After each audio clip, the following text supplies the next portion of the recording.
A Choice Freely Made, a Pride and Prejudice novella, written by Christy Capps, narrated by Stevie Zimmerman.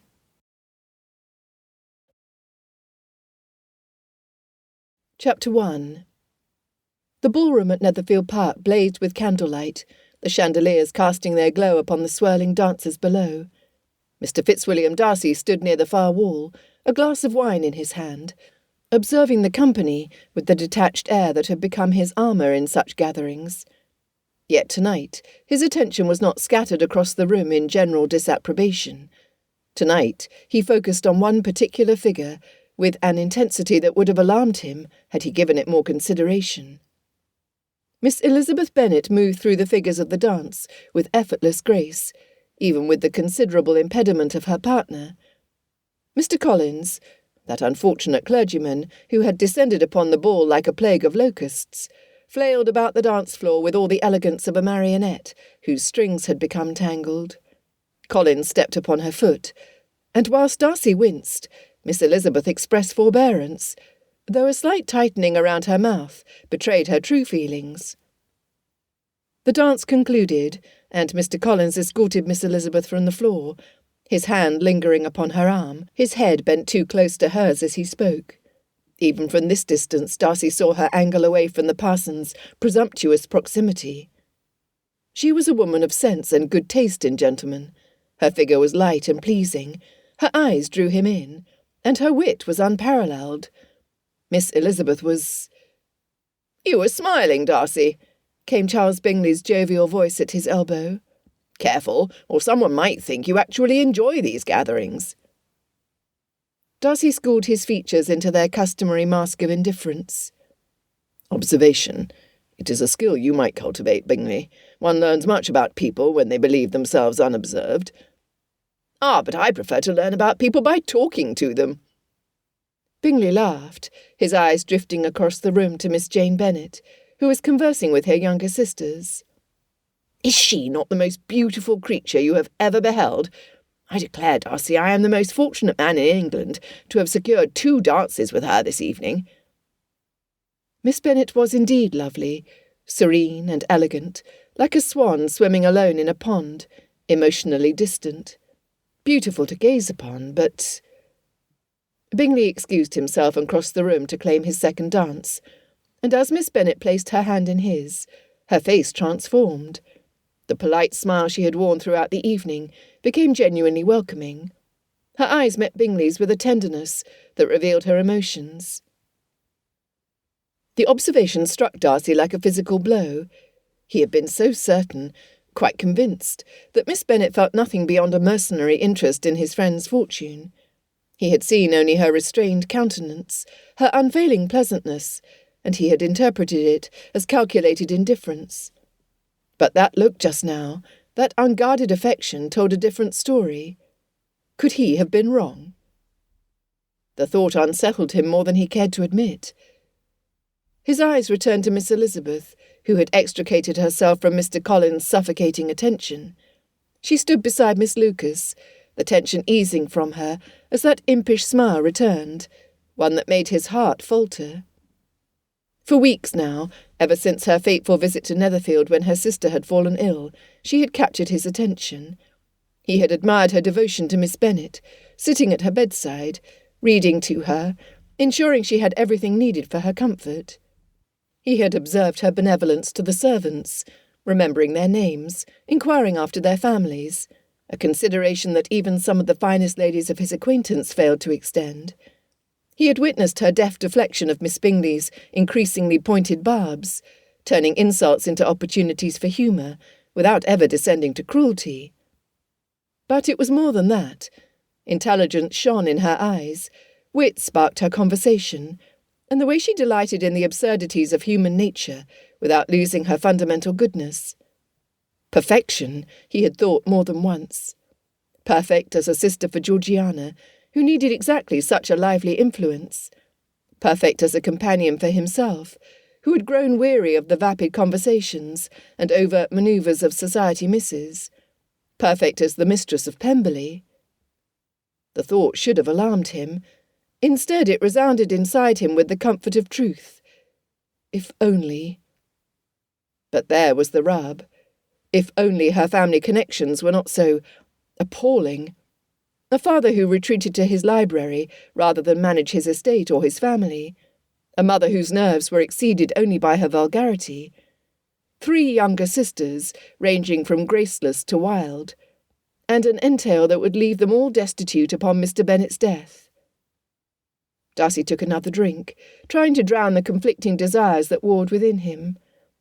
His duty to his name, to Georgiana, to the legacy of Pemberley itself, all demanded that he choose a wife of impeccable breeding and connections. Yet his heart, that traitorous organ, insisted that Elizabeth Bennet was the only woman who would make him happy.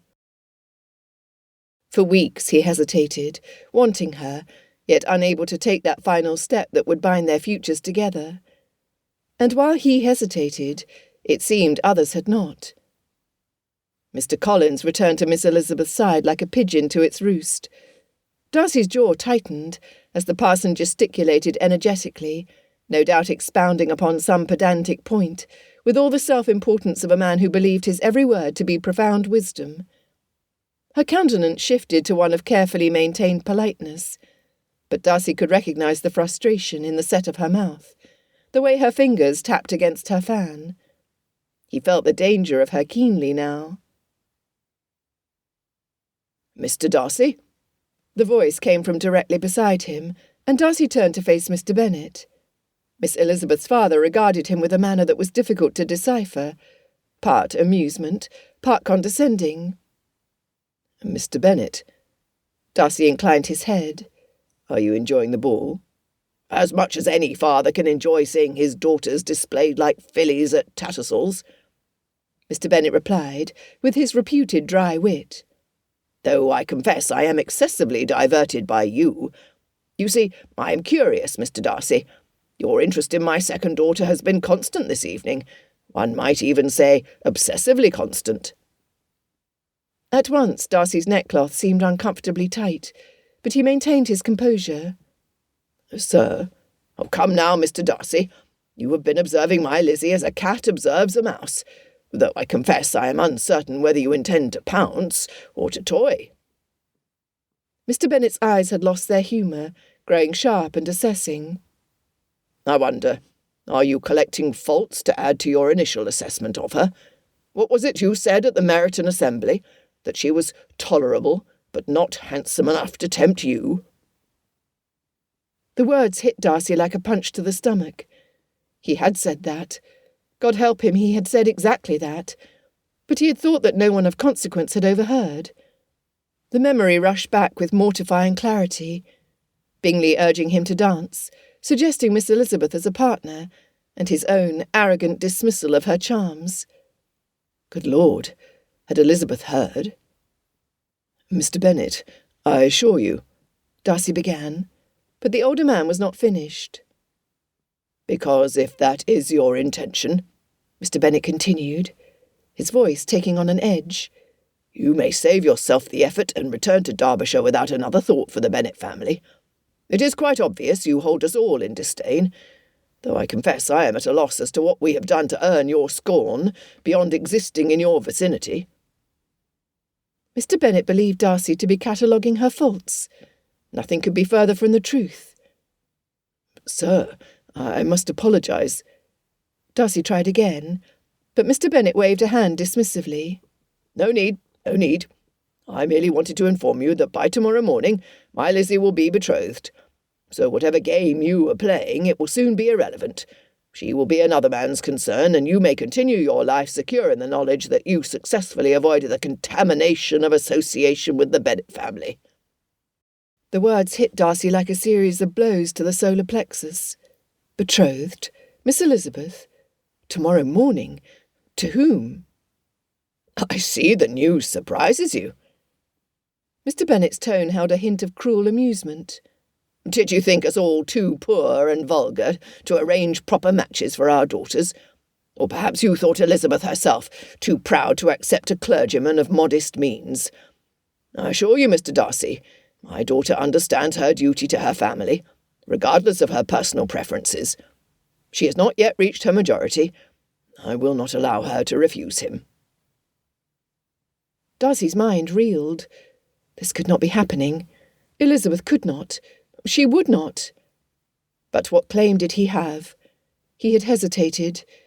He let his pride and his concerns about her connections stay his hand. And another man would act where he had merely watched and wanted. "I wish your daughter every happiness," Darcy managed to say, though the words tasted like ash in his mouth. "How generous of you." Mr. Bennet's smile did not reach his eyes. Movement caught Darcy's eye. The middle Bennet daughter, Miss Mary, he thought, stood behind her father, a glass of punch in her hand. Her eyes widened behind her spectacles.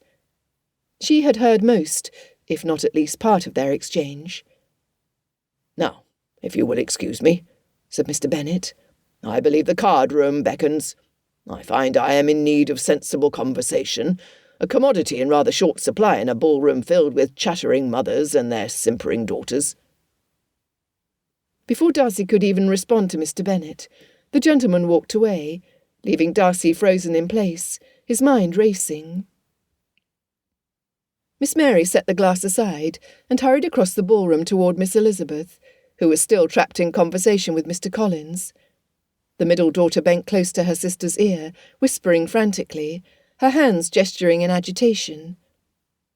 Miss Elizabeth's face transformed from practised ennui to shock, then to fury. Without a word to Mr. Collins, she grasped Miss Mary's arm and pulled her toward the library. Something was very wrong. Darcy surveyed the ballroom. No one seemed to have noticed the sisters' departure. Bingley danced with Miss Bennet, both smiling with that new understanding Darcy had only recognised. Mrs. Bennet held court near the refreshment table, cackling loudly. Miss Bingley moved through the room, playing the hostess with an air of superiority that grated on Darcy's nerves. Mr. Bennet had disappeared in the direction of the card-room, and Mr. Collins stood alone near the dance floor, looking about in confusion at Elizabeth's disappearance. Darcy set down his wine-glass and moved toward the library door. He told himself he merely wished to ensure the ladies were well, that nothing untoward had occurred. But even as he formed the justification, he knew it for a lie.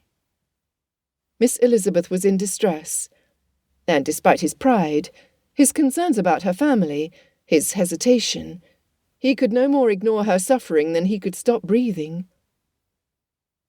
He listened at the library door. He could hear voices within. Miss Elizabeth's voice, raised in a way he had never heard before, acute with anguish and anger.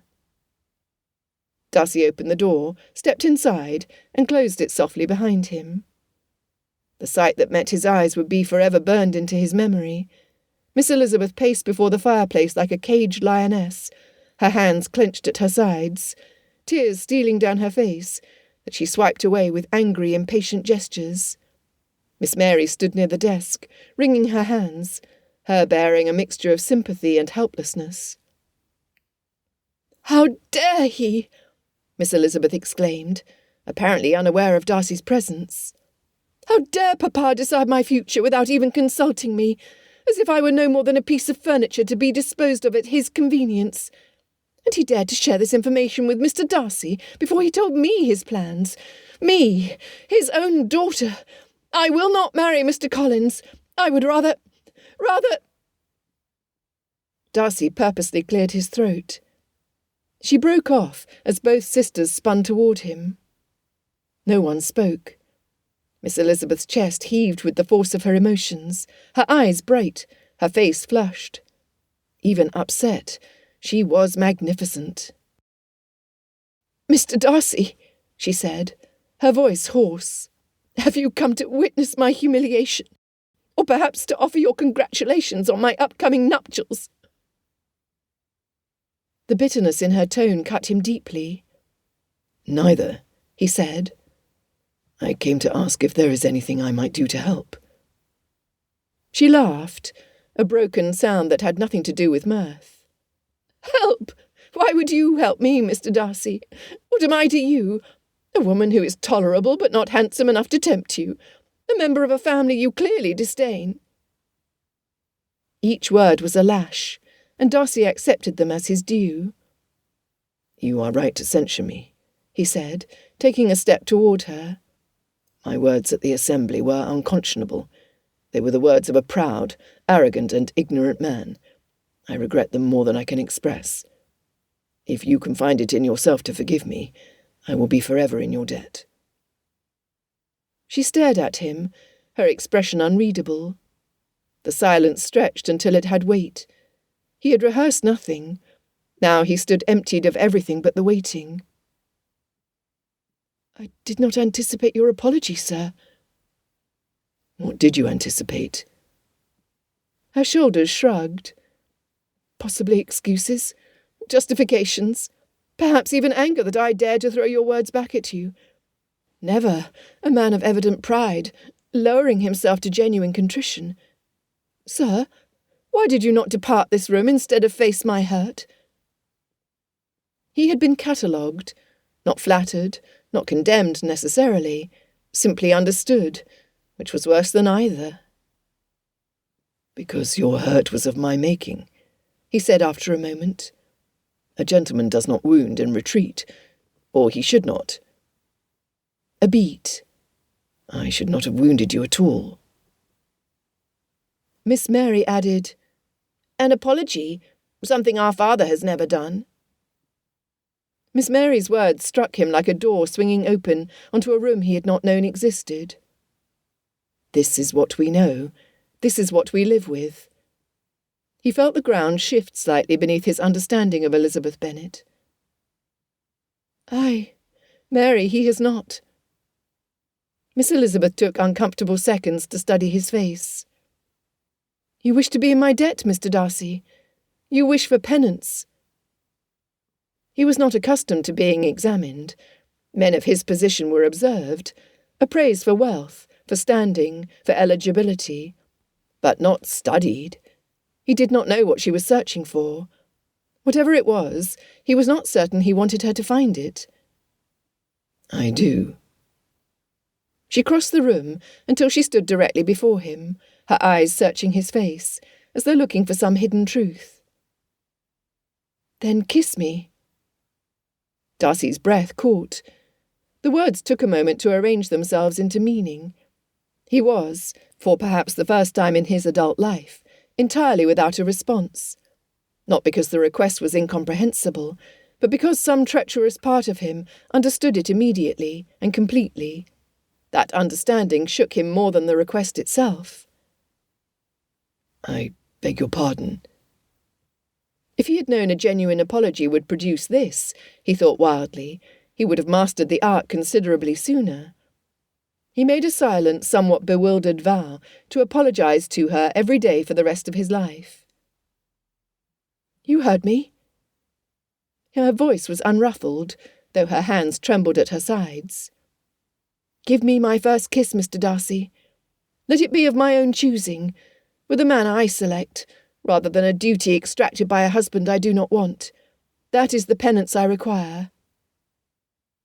He had not imagined penance could take this form. He was certain it did not qualify as punishment.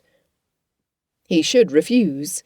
He should remind her that such an action would compromise her beyond repair. He should behave as a gentleman and leave this room immediately. From near the desk came an audible gasp. He did not look away from Miss Elizabeth. He could not. Somewhere to his left he was dimly aware of Miss Mary raising her shoulders, as if to say, "Do not look at me." He did not. Miss Elizabeth raised her chin, her eyes defiant, but he could see the vulnerability beneath the bravado. This was not merely a request for a kiss. This was a woman seizing her autonomy before it was stripped from her forever.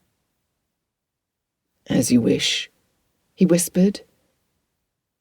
He stripped off his gloves. His fingertips brushed her face gently, giving her time to retreat if she desired. Her skin was soft, still damp with tears.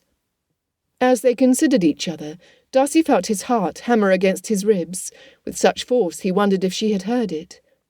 Then he lowered his head and touched his lips to hers. He had meant a mere brush of a kiss to satisfy her request, but the moment their mouths met, every carefully maintained tenet dissolved. Her hands clutched his coat, and she made a small sound, surprise or pleasure he could not tell, that undid him completely. He deepened the kiss, his mouth slanted over hers, tasting the salt of her tears, the sweetness of her lips, and an essence indefinably, entirely Elizabeth. His hands roamed from her face to her waist, pulling her closer. She came willingly, moulding her body against his in a way that sent fire racing through his veins. Then Miss Mary cleared her throat, breaking the spell. When they broke apart, both breathing hard, Darcy had to exercise every fragment of self-control he possessed to keep from pulling her back into his arms. Elizabeth's eyes were wide, her lips parted and swollen. She looked dazed, thoroughly kissed, and more beautiful than any woman had a right to be. She seemed to have lost the power of speech. Darcy released her reluctantly, stepping back to put proper distance between them. His hands burned to hold her again. He clasped them behind his back. "Am I forgiven?" His voice came out rougher than he intended. Miss Elizabeth blinked, as though returning from some distant place. Yes, you are," she whispered. They stared at each other, the air between them charged with possibilities and dangers. "Lizzie, tell him what he needs to do," said Miss Mary, her voice an intrusion. "Mr. Darcy," Miss Elizabeth said, her voice quiet, "if you wish to help, there is a necessary task you have the power to perform." Darcy forced himself to focus on the practical matter at hand. "Name it." Miss Elizabeth had regained some of her poise, though her colour remained high.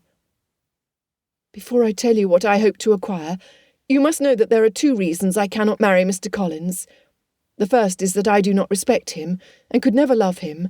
We would make each other miserable." "A perfectly sound reason," Darcy agreed. "The second is perhaps more important. Mary cares for him." Darcy turned to Miss Mary in surprise. The middle Bennet daughter coloured, but met his regard. "It is true. Mr. Collins and I share similar dispositions and interests. We have had several conversations about theology and music that I found most stimulating. I believe we would suit each other well." "And yet your father has decreed that your sister must marry him," Darcy said, understanding dawning. "My mother's influence, no doubt," Miss Elizabeth said bitterly. "She believes I am too particular, that I will never accept any man, and so she has convinced my father to force my hand. But if I were not here, if I were removed from the situation, she would turn her attention to Mary, and Mr. Collins, I suspect, would be amenable to the change." He turned to the younger sister. "I beg your pardon, but I need to ask, are you satisfied with not being his first choice?" Miss Mary scoffed. "I often find that decorative gilding tooling on a book will catch my eye, only to discover a perfect fit amongst the more practical covers. I cannot condemn Mr. Collins for doing the same when it comes to a bride." "I admire your pragmatism, Miss Mary." She accepted his compliment with a tip of her head. Turning to Miss Elizabeth, he asked, "Then what do you suggest?" "Help me get away." The 3 stood in silence. The enormity of what she suggested hung in the air between them. Darcy saw in both sisters a courage that matched his own. "If you run away," Darcy said slowly, "where will you go? What will you do?" "I have a little money saved. I will go to my uncle in London. Perhaps I could find a position as a governess, or a companion to some elderly lady. Anything would be preferable to marriage to Mr. Collins." "No." The word came out more forcefully than Darcy intended, and both sisters startled. "That is not a viable solution. A young woman alone, without references or connections. You would be vulnerable to every kind of danger." "Then what would you suggest?" She echoed his words. Her eyes flashing and her chin raised in defiance, Darcy knew what he must do. He had hesitated for weeks, letting his pride and his concerns about propriety guide his actions. But there came a time when a man must act, hang the consequences. "Marry me instead," He was standing in a room he had not intended to enter, saying words he had not intended to say, and meaning every syllable with a ferocity that frightened him considerably. Never in his life had he so badly wanted to take back a sentence, not because he did not mean it, but because he meant it entirely, and she gave him nothing but the sound of his own heartbeat.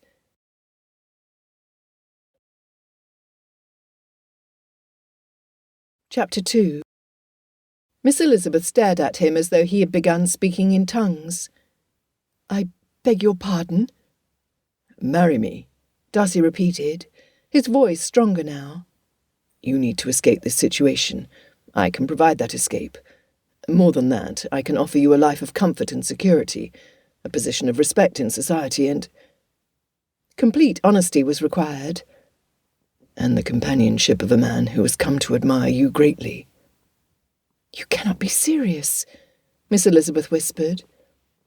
"I have never been more earnest in my life." Darcy took a step toward her. "Miss Elizabeth, you have captured my attention from the minute you walked into Netherfield to care for your sister. You have shown grace under circumstances that would test a saint. You are intelligent, principled, and possess a spirit that I find utterly captivating." "Me? Her hand went to her throat. "You are the only woman of my acquaintance that I could see as the mistress of Pemberley, and if I am being honest, you are the only woman who has ever made me want to be a better man." Miss Elizabeth's eyes had filled with tears again, but these seemed different from the tears she had shed moments before. "Mr. Darcy, this is madness. We hardly know each other." "Then we shall have a lifetime to remedy that. I will not pretend this is a romantic proposal worthy of poetry. You are in a desperate situation that requires desperate measures. But I promise you this. Your happiness will become my primary concern, my life's work if necessary. And perhaps in time we might find that we suit each other very well indeed." He could see her wavering, and he played his final card.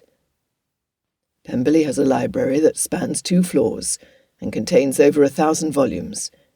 I suspect you could spend years exploring it and never exhaust its treasures."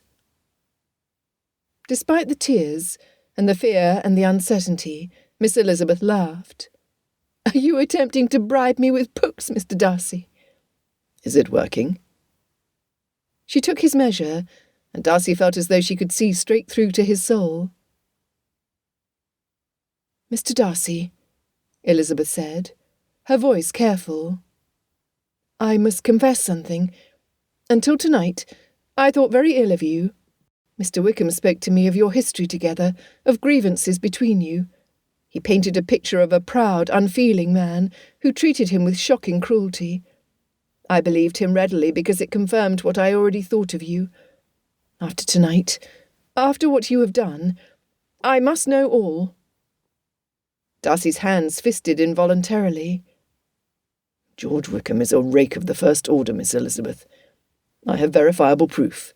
Contracts, testimonies from tradesmen he failed to pay, and letters from fathers whose daughters he ruined. He leaves debts and destruction everywhere he goes. His ability to charm is matched only by his ability to lie." She swayed, grabbing the corner of the desk to steady herself. "Thank you for telling me.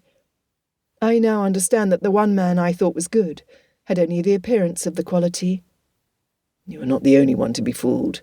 My beloved father never learned of Wickham's true character. He died fully convinced that his godson was the best of men."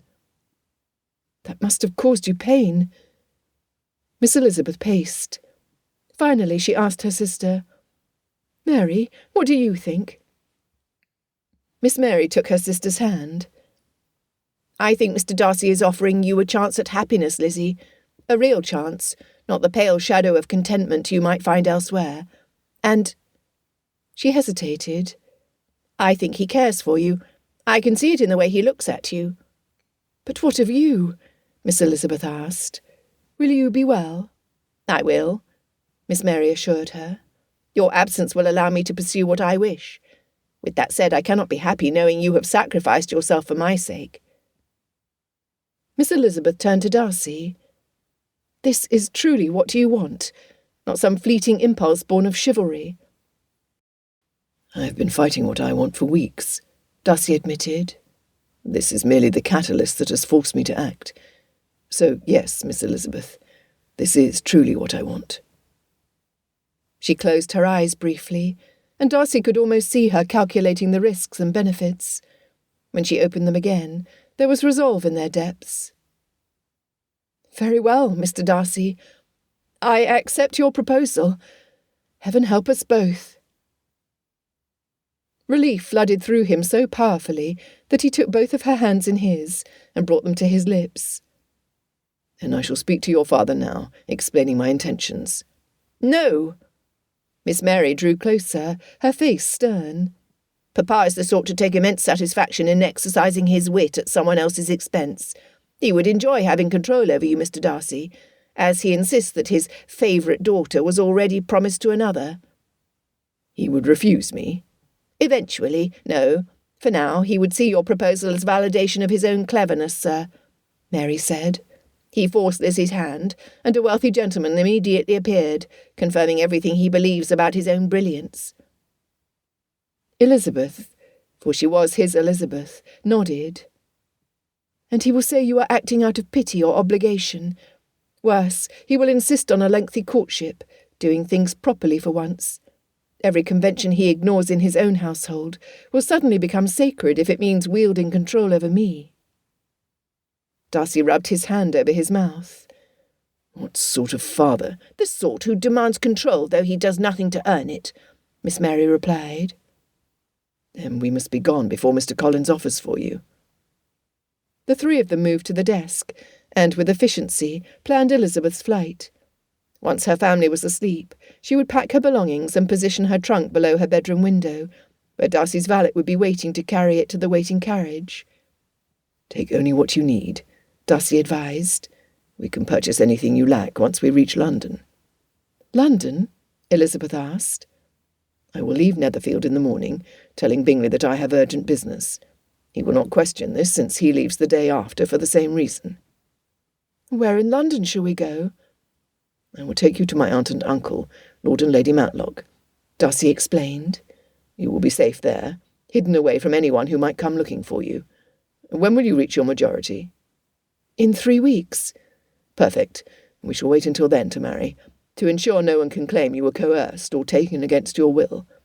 In the meantime, you will remain with my family, protected and cared for." "This sounds well and good. However, how can we prevent my father from intercepting me?" Elizabeth asked. "I shall provide a distraction," Miss Mary interjected. Both Darcy and Elizabeth turned to her in surprise.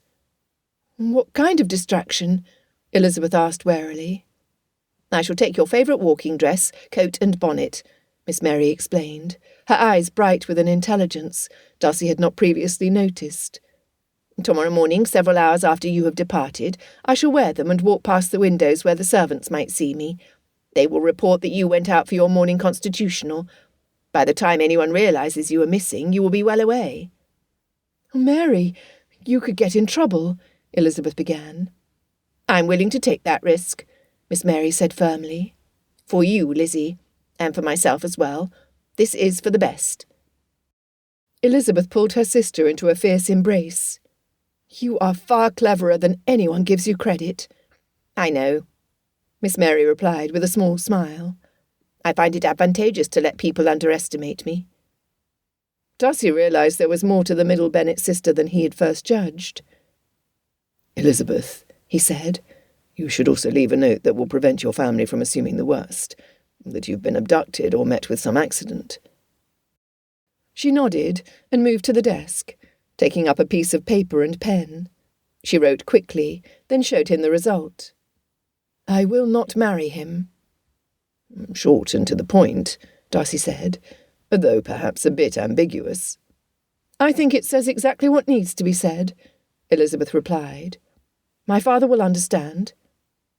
"And he will make little effort to look for her," said Miss Mary, "since it would mean leaving his books for more than an evening." There was nothing more to discuss. The plan was set. In a few hours, Elizabeth would leave behind everything she had ever known, her family, her home, her entire world. and place her trust in a man she barely knew. And Darcy would have the woman he had come to admire more than he had thought possible. "We should return to the ball," Miss Mary said. "We have been gone too long already. People will notice." "One more thing," Darcy said, reaching into his coat pocket. He withdrew a handkerchief, fine linen with his initials embroidered in the corner, and handed it to Elizabeth. "For your tears." She took it, her fingers brushing against his. "Thank you," she whispered, "for everything." "Thank me when we are safely in London. Until then we must be careful. Ladies, you should return to the ball. I must speak with my valet to have him begin packing and arrange for the carriage to be ready. I shall return within a quarter of an hour." Elizabeth nodded and moved toward the door, then looked back. "Mr. Darcy, I hope you do not come to regret this." "I will not," he said with certainty. She smiled, a real smile, the first he had seen from her all evening, and slipped out the door. Darcy turned to note Miss Mary giving him her full attention. "You care for her," she said. "I do." "Then I will trust you to keep her safe." Miss Mary moved toward the door. "Mr. Darcy, thank you for appreciating her value." "And yours." He bowed. She left before he could respond, and Darcy was alone in the library. He moved to the window. The gardens were lit by the full moon. In a few hours his life would change irrevocably. He would be fleeing with a woman society would see as beneath him, defying her father's wishes, and potentially creating a scandal that could affect not only himself, but his sister as well. And yet he felt no hesitation, no regret. Elizabeth was worth any scandal, any consequence. She was worth everything. Darcy remained by the window momentarily, then straightened his coat and returned to his bedchamber. Once he had arranged what must be done before dawn, he entered the ballroom. The dancing continued, the guests laughed, drank and gossiped, and no one seemed to notice that anything had changed. But everything had changed. Darcy found his position along the wall and accepted a fresh glass of wine from a passing servant. Across the room, Elizabeth smiled and conversed, as though her world had not just been upended. Only someone watching very closely, as Darcy was, might notice the slight tremor in her hands, the too bright glitter in her eyes. Mr. Collins approached her again, and Darcy had to forcibly restrain himself from crossing the room and removing the man bodily. Instead, he remained where he stood, as Elizabeth tolerated the parson's attention with a grace that was nothing short of heroic. "Not for much longer," Darcy thought. "In a few hours she will be free." The ball wore on interminably. Miss Bingley's false smiles and pointed comments grated on Darcy's nerves more than usual. Bingley danced with Miss Bennet, then with each of her younger sisters in turn. Mrs. Bennet's voice carried across the room, proclaiming her satisfaction in the evening's festivities to anyone who would listen.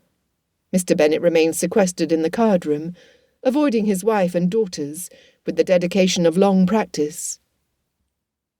At supper, Darcy forced himself to eat, to make conversation, to behave as though this were any other ball.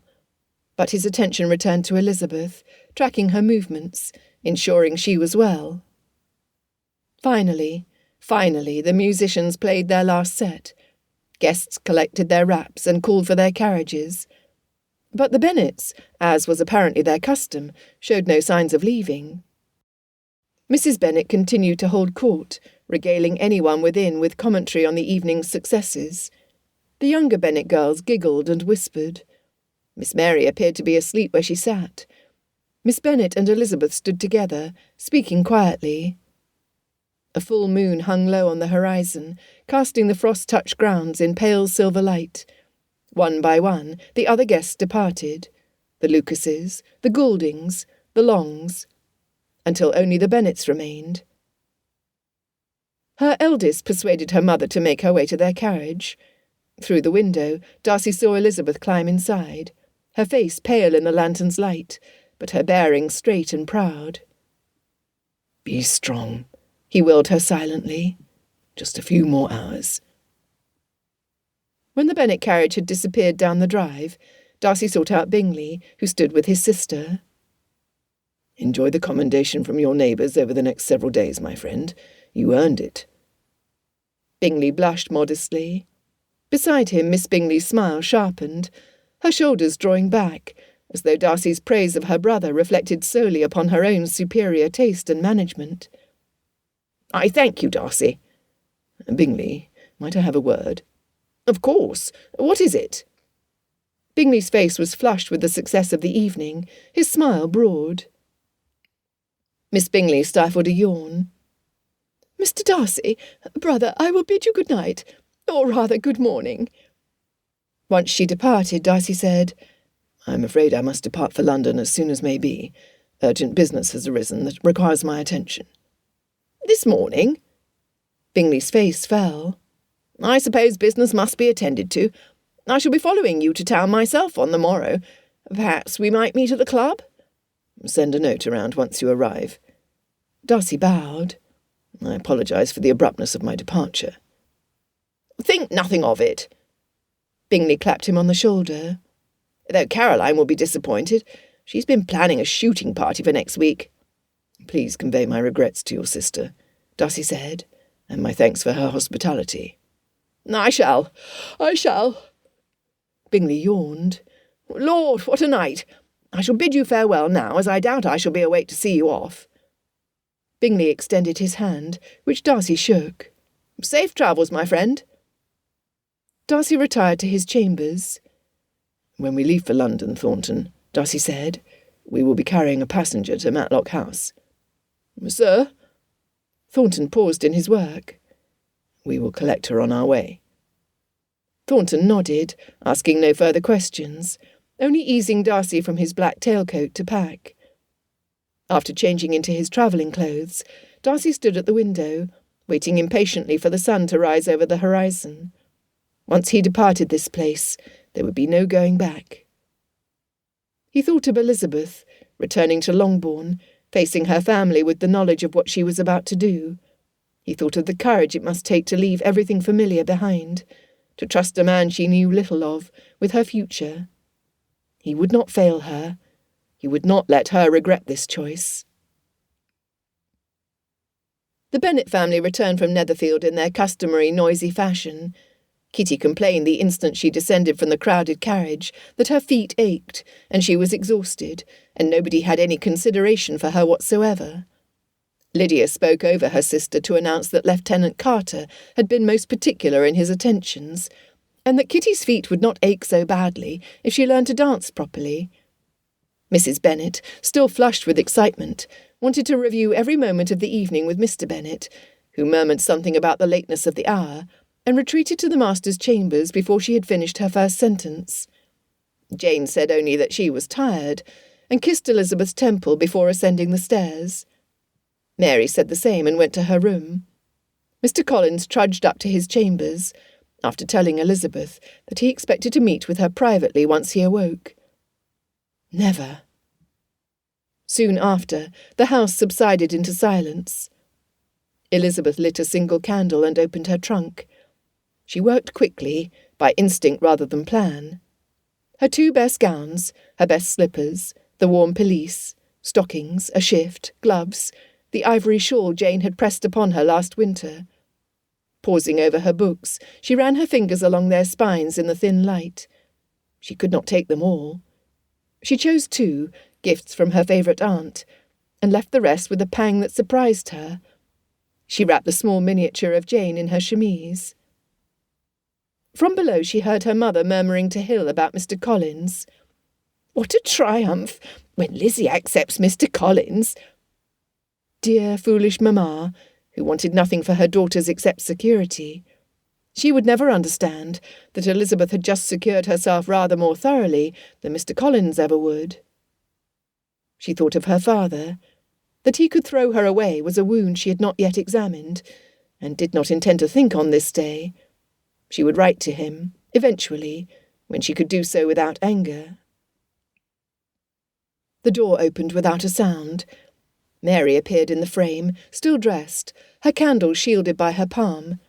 Neither spoke. Everything that mattered passed between them without words. Mary set her candle down, crossed the room, and folded Elizabeth into a brief, fierce embrace. Elizabeth breathed in her sister's familiar scent of soap and lavender, thinking momentarily how she never appreciated Mary as she ought. Then Mary stepped back, straightened her spectacles, and nodded once before gathering Elizabeth's pelisse, bonnet, and her walking gown into a bundle. She left the room as silently as she had entered. Elizabeth closed the trunk, then left the note on her pillow. Her heart raced with dread, excitement, fear of the unknown. What if Mr. Darcy changed his mind? What then? Quite a dizzying sensation. She reached into her reticule and touched the folded linen of Darcy's handkerchief. Somehow, such a simple item gave her strength. Thornton supervised the loading of the trunks, and soon Darcy's carriage stood ready in the drive. The house was quiet. Bingley and the Hursts had retired, and even the servants moved about their morning duties, with the quelled air of people who had been awake all night. Darcy climbed into his carriage and signalled the driver. To the lane near Longbourn. The countryside passed by in the grey light before daybreak, fields and hedgerows shrouded in mist. They stopped a quarter-mile from Longbourn, tucked into a small copse, where the carriage might not be visible from the road. Thornton climbed down and disappeared into the morning gloom, making his way toward the house on foot. Darcy followed behind, though he stopped before he was visible from the house. He waited, his heart pounding. What if someone had woken? What if her father had discovered the plan? What if Elizabeth had changed her mind? But then he saw Thornton returning, carrying a small trunk on his shoulder. The valet loaded it into the carriage without a word, then climbed up beside the driver. More waiting. Darcy checked his watch. Then he saw her, a slender silhouette moving through the morning shadows, her cloak pulled tight around her shoulders, walking quickly. Elizabeth. Stepping away from the trees, he extended his hand. She took it without hesitation, and he felt the slight tremor in her fingers. Fear and relief mingled together, but beneath, determination and trust. Are you ready? He asked. I am. She stepped into the carriage. Darcy gave the signal, and they were off, the carriage gathering speed away from Longbourn, away from Hertfordshire, toward London and safety. Elizabeth sat upright, staring out the window, as her childhood home receded into the distance. She clutched her reticule in her lap. Are you well? He asked, wondering if he should take her hand. I do not know, she admitted. Ask me again when we reach London. They rode in silence for some time, the only sound the clatter of hooves and the creaking of the wheels. Then Elizabeth spoke again. Mary knows what to do. By the time they discover I am gone, we will be far away, beyond their reach. Do you think your aunt and uncle will agree to shelter me? I sent an express to them during the supper dance, explaining the situation. Darcy leant forward. Miss Bennet, Elizabeth, I need you to understand. Once we reach London, you will be under the protection of the Fitzwilliam family. No one will force you to do anything against your will. If, when you reach your majority, you decide you do not wish to marry me after all, I will help you establish yourself in whatever life you choose. You are not trapped. Her brow arched. That is kind of you, Mr. Darcy, but I have made my decision. I intend to honour our agreement. Even so, I would have you know that you have the power of choice, always.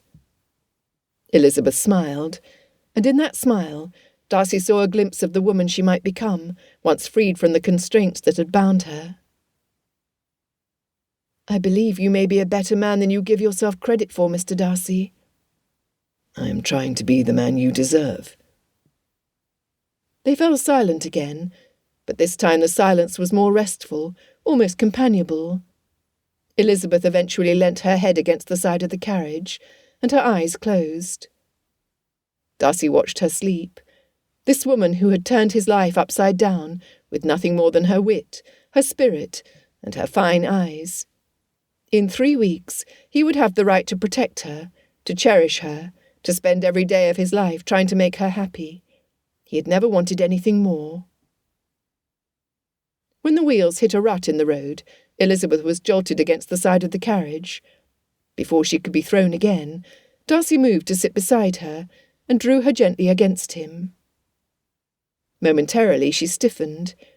Then, still half asleep, she softened against him with a small sigh. Her head dropped naturally onto his shoulder.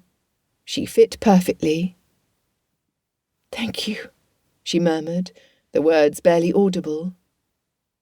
Darcy allowed himself a smile.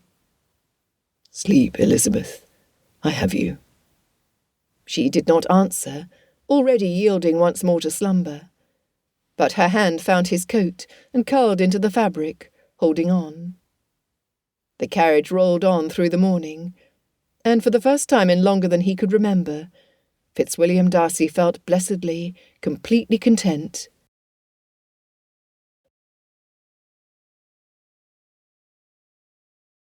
Chapter 3. The household at Longbourn stirred to life toward midday. Mrs. Bennet was the first to wake, her voice echoing through the corridors as she called for Hill to bring her tea and toast. The night had been a triumph, she repeated to anyone within earshot, and she anticipated an even more glorious day ahead. In her chamber, Mary Bennet lay awake, her eyes fixed on the ceiling, as she listened to the sounds of the house. She had not slept. How could she, knowing what Elizabeth had done, knowing what she herself must do? She dressed quickly, moving to her window. The sky was clear and bright, the kind of day that promised nothing but ordinary pleasures. How deceptive appearances could be. She took out her sister's favourite walking dress, a practical green muslin, along with her pelisse and the bonnet Elizabeth wore on her rambles. Hanging them in the back of her wardrobe, she would wait. She calmed herself and went down, where her mother already held court at the breakfast table, though only Jane and Kitty had joined her thus far. "There you are, Mary," Mrs. Bennet exclaimed. "I was just telling your sisters what a success the evening was. Mr. Bingley danced with Jane twice, and Mr. Collins was most attentive to Lizzie. I declare we shall have 2 weddings before the year is out." Mary took her seat and accepted tea from Hill. "Where is Lizzie?" she asked, her voice carefully neutral. "Still abed, I expect," Jane said with a gentle smile. "We were very late returning. I'm surprised any of us are awake." "Lizzie will need her rest," Mrs. Bennet said archly. "Mr. Collins already spoke with your father. She will want to look her best when she receives his addresses." Mary concentrated on buttering her toast, saying nothing. Beside her, Jane frowned. "Mamma, I am not certain Lizzie wishes to receive an offer from Mr. Collins," Jane said carefully. "She has not seemed particularly pleased by his attentions." "Nonsense!" Mrs. Bennet waved a hand dismissively. "Lizzie has always been too particular. It is past time she accepted reality. Mr. Collins is a respectable man with a good living, and he will inherit this very estate when your father passes. What more could she want?" "Love, perhaps?" Kitty suggested. Mrs. Bennet laughed. "Love? Kitty, you read too many novels. Love is all well and good, but security is far more important. Your father has spoken to Mr. Collins, and the matter is done. Lizzie will accept him, or she will find herself in a very difficult position indeed." Mary said nothing, but her hand tightened around her teacup. Poor Lizzie. No wonder she had fled. The day wore on. Lydia eventually stumbled down the stairs, still yawning. Mr. Bennet emerged from his library long enough to break his fast, though he said little, and returned to his sanctuary as soon as he had finished eating. Mary waited. 10 o'clock passed, then 1/2 past. She excused herself from the drawing-room, where her mother and sisters were discussing the minutiae of the ball, and slipped upstairs. In her chamber she removed her morning dress and donned Elizabeth's walking clothes. The gown was slightly too long. Elizabeth was taller, but Mary tucked and pinned until it appeared passable. She put on the pelisse and bonnet, then studied herself in the mirror. With the bonnet shading her face, and Elizabeth's confident bearing, it might work. It must work. Mary took a deep breath, stiffened her spine, and adopted the purposeful stride that was so characteristic of her second sister. She descended the servants' stairs, hoping to avoid notice, but as she passed the kitchen, she heard Cook's voice. "Oh, Miss Elizabeth, off for your morning walk, I see. You must be exhausted after the ball." Mary did not turn around, merely raised a hand in acknowledgement, and continued walking. She kept up a brisk pace, her posture erect, moving through the garden and toward the path that led to Oakham Mount. She walked past the window where she knew Mrs. Hill would be posting receipts, past where the gardener was pruning roses. Neither paid her particular attention, just Miss Elizabeth taking her customary morning exercise. "Mrs. Bennet! Mrs. Bennet!" Mrs. Hill's voice called out. "I've just seen Miss Elizabeth going out for a walk." Mary heard her mother's response, tart with displeasure. "A walk? At this hour? After being out all night? The girl has no sense. When she returns, send her to me at once. She needs to prepare to receive Mr. Collins." Mary allowed herself a small smile. The first part of the plan had worked. She only needed to wait for the inevitable discovery. When she was well away from the house, hidden by a bend in the path, Mary removed the bonnet and pelisse, rolling them into a bundle. She left the path and circled back through the woods, approaching Longbourn from a different direction. She entered through a side door and hurried up the stairs to her chamber, where she quickly changed back into her own dress. She hung Elizabeth's walking clothes once more, then positioned herself at the window, waiting. An hour passed, then 2. Mrs. Bennet sent Mary to Elizabeth's chamber. "She is not in her room, Mamma," Mary reported, her voice calm. "What?" Mrs. Bennet's voice rose to a screech. "Not in her room? But Mrs. Hill saw her walking this morning." "Indeed I did, ma'am," the housekeeper said. "Not 2 hours ago. She was headed toward Oakham Mount, as is her custom." "Then where is she?" Mrs. Bennet turned to Jane. "Go and find your sister at once. Tell her Mr. Collins will want to speak to her." Jane rose reluctantly and went to fetch her spencer and bonnet. Mary watched from the window as her eldest sister set off down the path toward Oakham Mount. More time passed. By the time Jane returned to Longbourn, Mr. Bennet had been summoned from his library. Mr. Collins, who slept the latest, was increasingly agitated. Mr. Bennet was genuinely concerned now. "Jane, you found no trace of her?" "None, Papa," Jane said.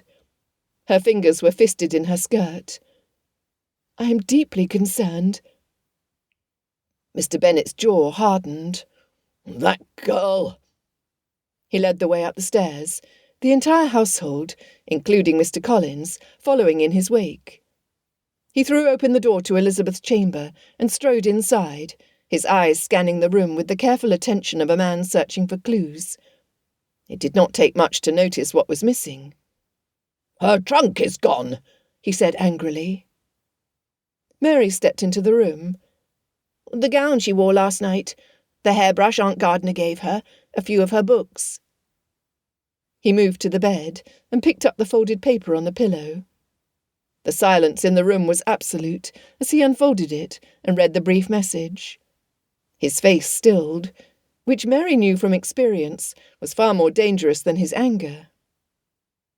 "I will not marry him," Mr. Bennet read aloud. Then he turned to Mr. Collins. "It would appear, sir, that my daughter has made her feelings on the matter quite clear." Mr. Collins' mouth opened and closed several times, like a fish gasping for air. But this is inconceivable. We had an understanding. You assured me—" "Mr. Collins," Mr. Bennet said, his voice cool. "I see that I should have paid closer attention to Elizabeth's wishes, rather than allowing myself to be persuaded otherwise." He turned to Mrs. Hill, who stood in the doorway wringing her hands. "You saw Elizabeth this morning. What time was that?" "Around noon, sir. She was dressed for walking, as usual." And her manner? Did she seem uncertain, upset?" Mrs. Hill hesitated. "She did not stop to speak with me, but her bearing seemed as she ever is." Mr. Bennet's eyes narrowed. Jane was sobbing. "Jane, did Elizabeth tell you of her plans?" "No, Papa." "Mary, did your sister confide in you?" Mary felt his gaze pierce like a blade. She would not lie outright. That would negate Elizabeth's sacrifice. But neither would she reveal what she knew.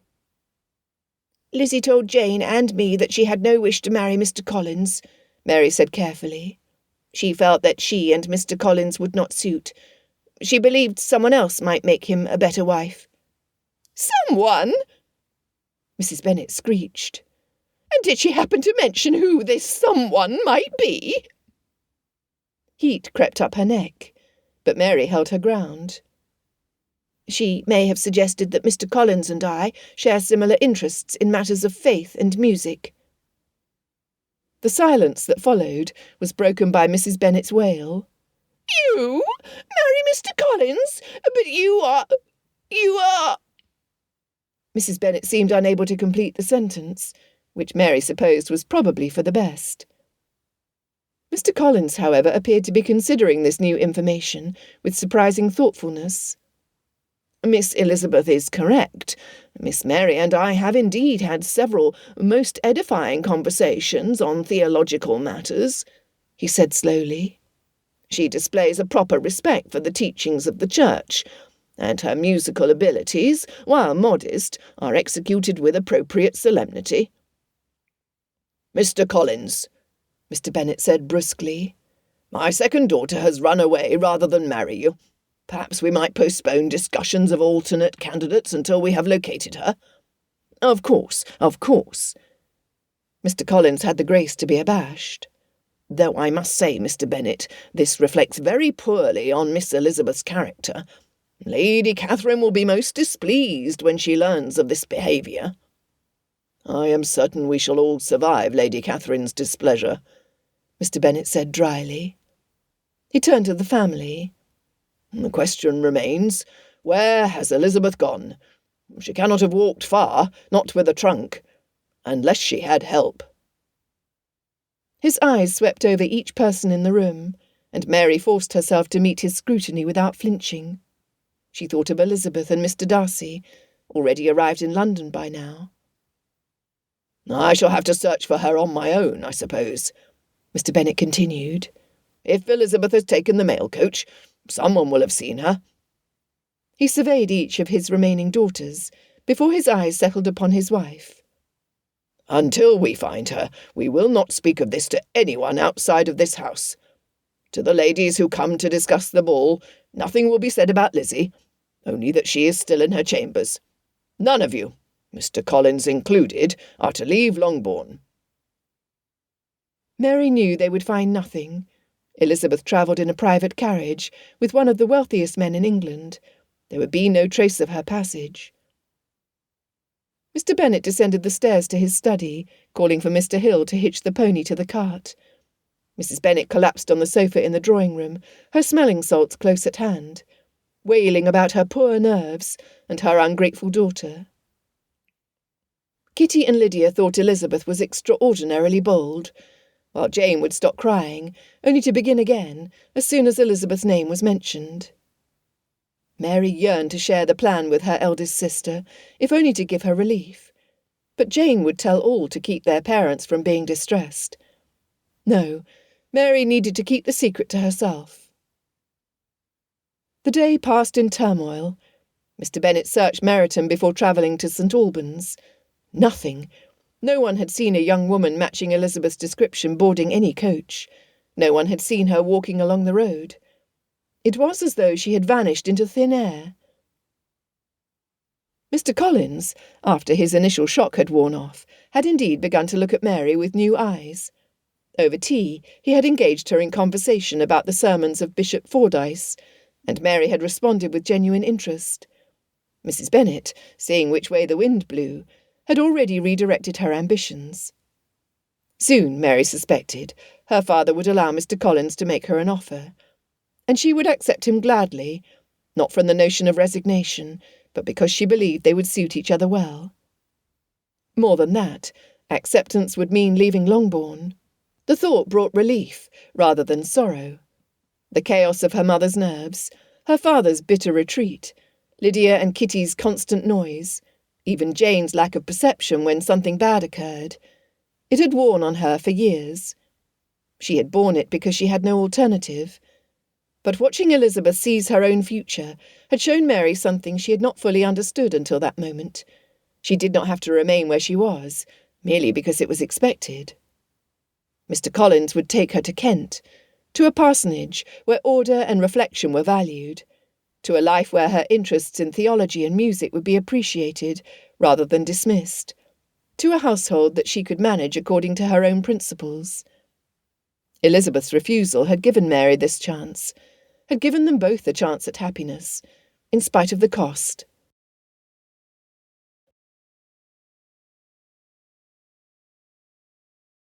Chapter 4.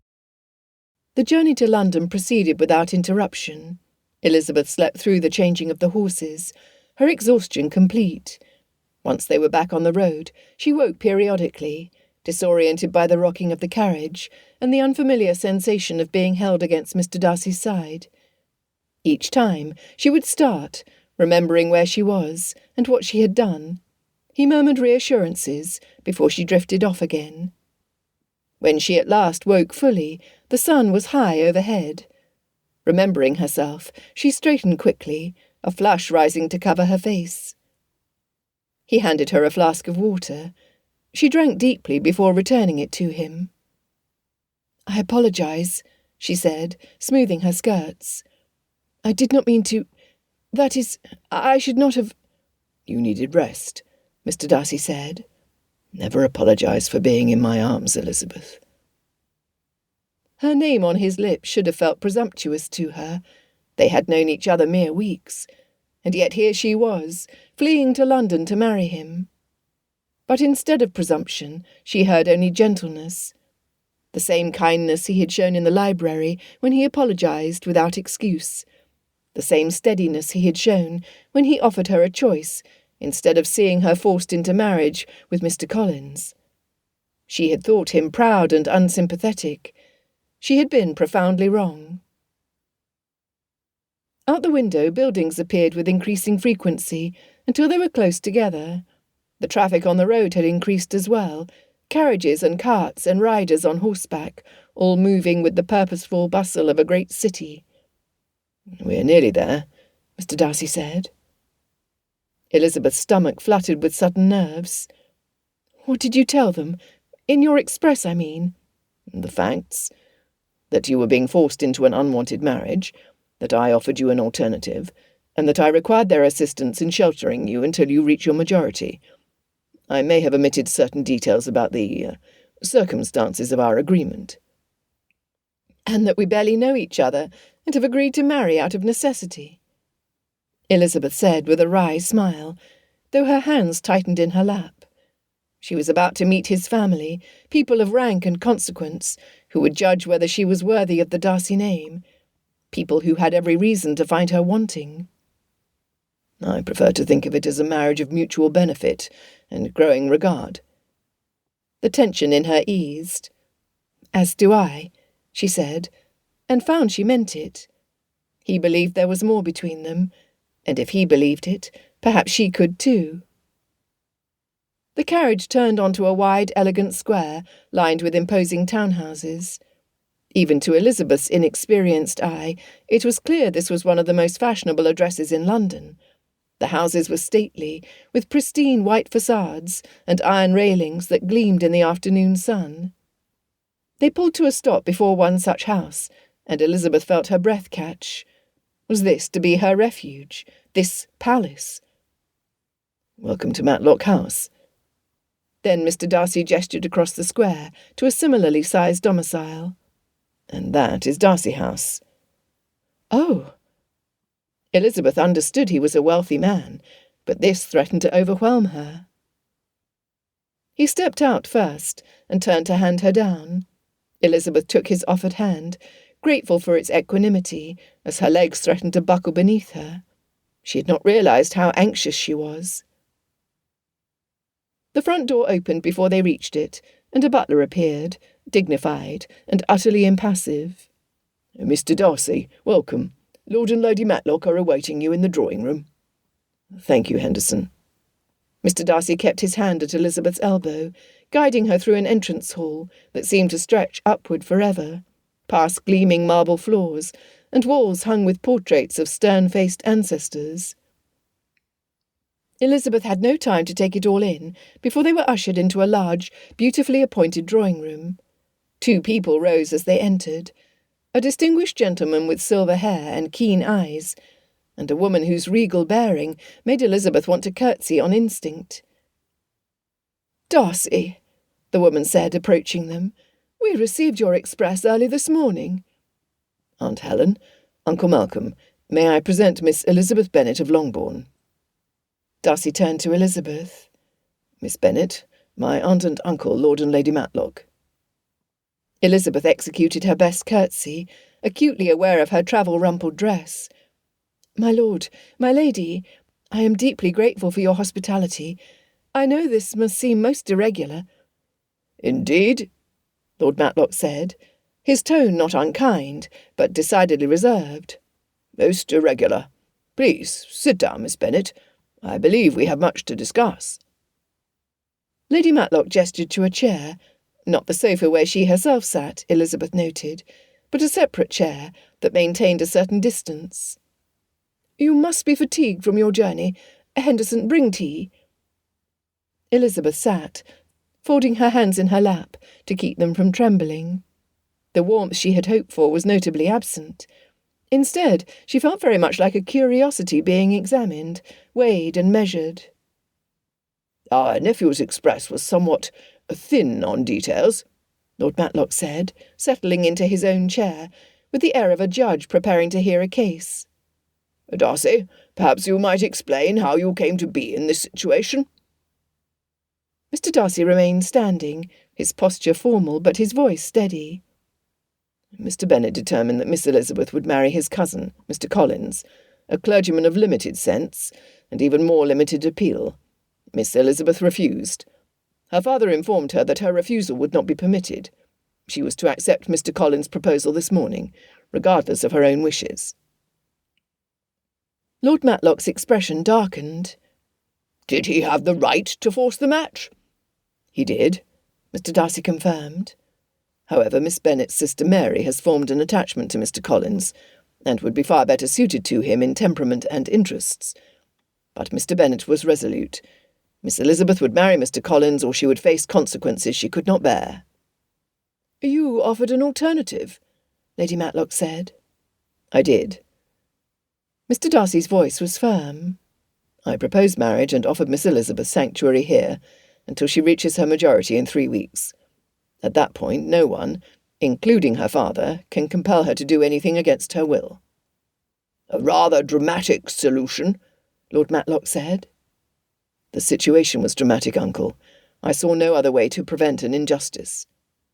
"I know it must seem impulsive and foolish," Elizabeth interjected, "but I could not, I would not marry a man with whom my next younger sister was in love. Mr. Darcy was kind enough to offer me a choice." "Kind indeed," Lord Matlock said flatly. "My nephew, one of the wealthiest men in England, has proposed marriage to a young woman of no fortune, and connections that are, forgive me for speaking plainly, decidedly inferior to his own." The words stung, though Elizabeth had expected them. "That is correct, my lord." "And you accepted this proposal despite having known my nephew for—" "4 weeks, my lord. We became acquainted when my sister fell ill, and was forced to remain at Netherfield Park." Lord Matlock turned to his nephew. "Darcy, I must ask you directly. Have you taken leave of your senses?" "Uncle?" Lord Matlock raised a hand. "Your father entrusted me to guide you in matters such as these. You are proposing to marry a woman with, forgive me, Miss Bennet, a family situation that borders on scandalous. What possible justification can you offer for such a match?" Elizabeth burned with humiliation. The express Mr. Darcy sent must have been thorough indeed. Everything Lord Matlock said was true, after all, but she raised her chin with all the dignity she could muster. Mr. Darcy's face was thunderous. The justification, uncle, is that she may not yet be in love with me, but I am deeply in love with her.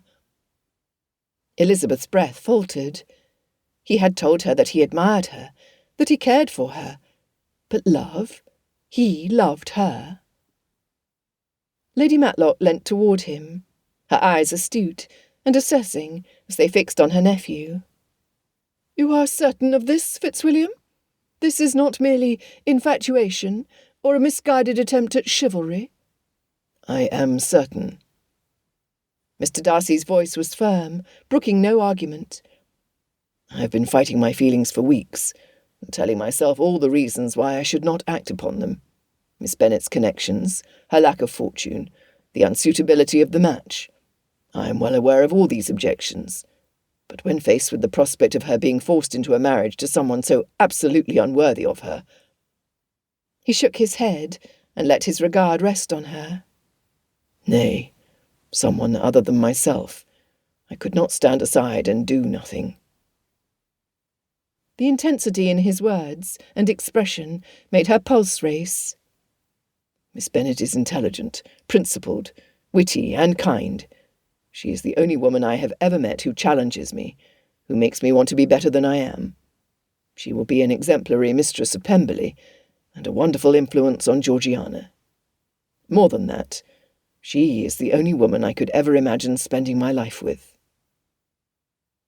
Elizabeth felt something shift inside her. He did not merely defend his choice to his family, he declared it, claiming her without reservation before the people whose opinion mattered most to him. He had named exactly what he valued in her, and he had done it without flinching. She had asked him to risk everything for her. He did, right now, in this room. Elizabeth stood and moved to his side, placing her hand on his arm. A united front. When he covered her hand with his own, she felt the warmth of it permeate her bones. Whatever doubts she had carried into this room, they no longer mattered. He had stood for her. Thus she would stand with him. Lord Matlock exchanged a look with his wife. When Lady Matlock spoke again, the coolness in her voice had thawed by a degree. "Love is all very well, Fitzwilliam, but you must consider the practical matters. Can she manage a household the size of Pemberley? Does she understand what will be expected of her as your wife? Has she the education and refinement necessary to move in the circles you inhabit?" "I have no doubts about her abilities," Mr. Darcy said. Elizabeth found her voice. "I am the daughter of a gentleman, but my experience is limited to a country village and a modest household. I have never been responsible for an estate like Pemberley, nor have I moved in society at the level Mr. Darcy occupies. Nonetheless, I am willing to do whatever is necessary to become the wife he deserves." She tightened her fingers on Darcy's arm. "I cannot promise to be perfect, but I can promise to try my very best, and to be faithful to you in all things." Lady Matlock regarded her with a lingering look, then rose to ring the bell. "Mrs. Morrison," she said, when the housekeeper appeared, "please have Miss Bennet's trunk taken to the Blue Chamber, and send word to Miss Darcy that we have a guest she should meet." To Elizabeth she said, "You will rest and refresh yourself, Miss Bennet. Then you will join us for dinner, where we can become better acquainted. Fitzwilliam assures us you are worthy of the Darcy name. We shall see for ourselves." It was not precisely welcoming, but neither was it a rejection. Elizabeth curtsied. "Thank you, my lady. I will endeavour not to disappoint you." "See that you do not," Lady Matlock said, though her tone had lost some of its edge. "Mrs. Morrison will show you to your chamber. We dine at 6 o'clock. Do not be late." Before departing the room, Elizabeth's eyes rested on Mr. Darcy one last time. He stood every inch the master of Pemberley. The afternoon light from the tall windows emphasised the planes of his face, the strong line of his jaw, and the intensity in his dark eyes, which never wavered from hers. He was, she realised with a small shock of pleasure, extraordinarily handsome. How had she not noticed before? Or perhaps she had noticed, and simply refused to acknowledge it, too distracted in her own prejudice to see what was directly before her. This man, wealthy, principled, impossibly proud, had stood before his family and claimed her without hesitation or apology. She smiled at him, letting all her gratitude and growing affection show plainly on her face. His answering look was warm, protective, utterly certain. She was, Elizabeth thought, as she followed Mrs. Morrison from the room, a very fortunate woman indeed. Mrs. Morrison, a stern woman of middling years, led Elizabeth up the grand staircase and down a corridor lined with portraits. She opened a door to reveal a beautiful bedchamber, done in shades of blue and cream, with impressive windows overlooking the square below. "This will be your chamber, miss," Mrs. Morrison said. "Your trunk has already been brought up. Your clothing will be hung and pressed. Hot water and tea will be here soon. Is there anything you require?" "No, thank you," Elizabeth said. Mrs. Morrison said, "There is a bell pulled by the bed if you need anything else." When the housekeeper had gone, Elizabeth collapsed onto the bed, covered in luxurious silks, and allowed herself to simply breathe. That had been even more difficult than she anticipated. Lord and Lady Matlock had been civil, but with glaring reservations. They thought their nephew was making a terrible mistake. They thought she was beneath him. And perhaps they were right. But Mr. Darcy had said he loved her. The words echoed in her mind, impossible to ignore or dismiss. The question was, could she love him in return? Her thoughts wandered, unbidden, to Longbourn. By now they would know she was gone. She could picture it with heart-rending certainty. Her mother shrieking about ruined plans and ungrateful daughters. Kitty and Lydia thinking it all a tremendous joke, wondering where Lizzie had hidden herself. Her father in his study, furious at being outmanoeuvred by his own favourite child. And Jane, dear gentle Jane, would be beside herself with worry. Elizabeth felt guilt in every inch of her body. Jane would not eat, would not sleep, would torture herself with imagined horrors. She would want to search for Elizabeth herself, but Propriety and their mother would keep her confined to Longbourn, helpless and afraid. Elizabeth pressed her fingers to her eyes. She had caused that pain. Necessary as her flight had been, she had hurt the person she loved most in the world. And Mr. Collins, she did not care how he responded, as long as he turned his attention towards Mary. Her sister deserved that chance at happiness. Elizabeth lowered her hands and stared at the canopy above her. Until last night, she had not truly known her middle sister at all.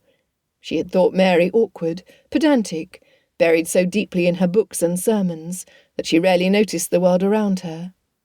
How wrong she had been. Mary, who had probably been lonely for years, while Elizabeth laughed with Jane and ignored her completely, who loved Mr. Collins, had never said a word.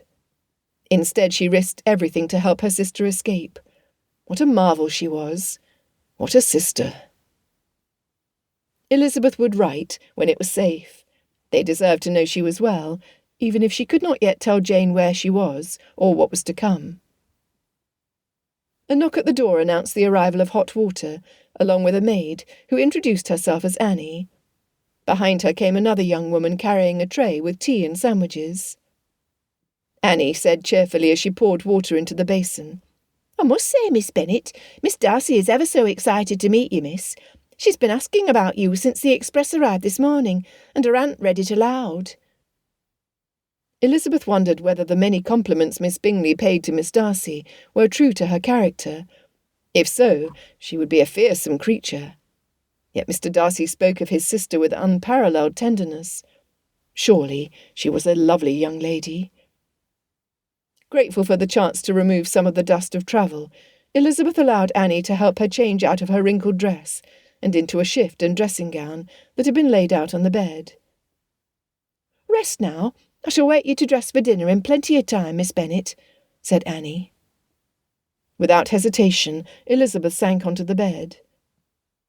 Less than 24 hours ago, she had been preparing for the Netherfield ball, worried about nothing more pressing than avoiding Mr. Collins. Now she was hiding from her own father in the home of an earl and countess, who clearly thought her unworthy of their nephew. 3 weeks until she turned 21. 3 weeks until she would stand before God and become Elizabeth Darcy, wife to one of the wealthiest men in England, mistress of an estate she had never seen, responsible for a household she could not begin to imagine. 3 weeks to decide if she had made the right choice.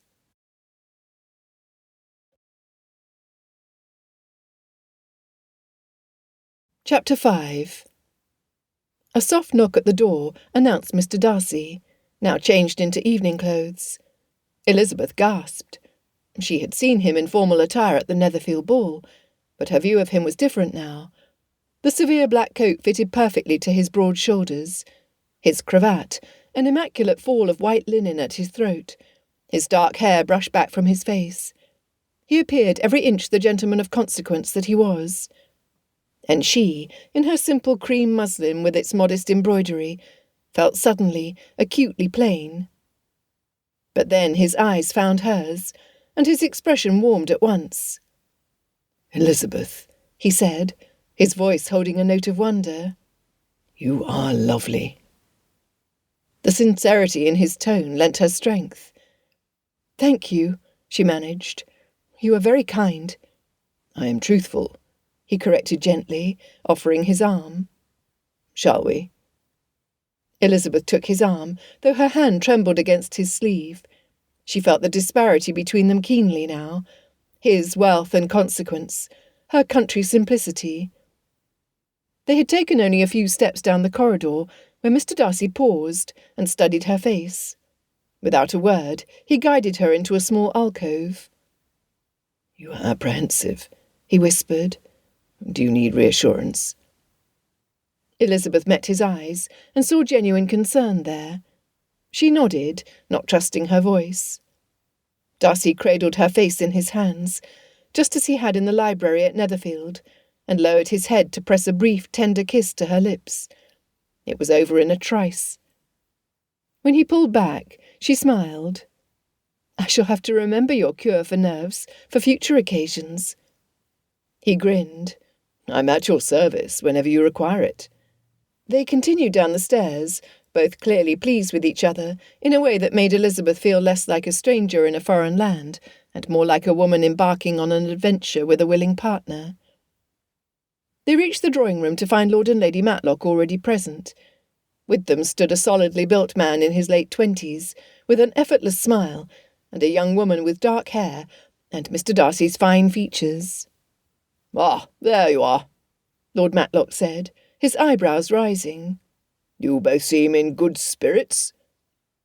Elizabeth could not keep from blushing. If only they knew about their nephew's cure for anxiety. "Miss Bennet, may I present my youngest son, Colonel Richard Fitzwilliam, and my niece, Miss Georgiana Darcy." "Miss Bennet," Colonel Fitzwilliam said in a friendly manner. "What a pleasure. I confess I could not wait to meet the woman who has finally captured my cousin's heart." "Richard," Mr. Darcy said, but there was no real heat in it. Miss Darcy's approach was graceful but hesitant.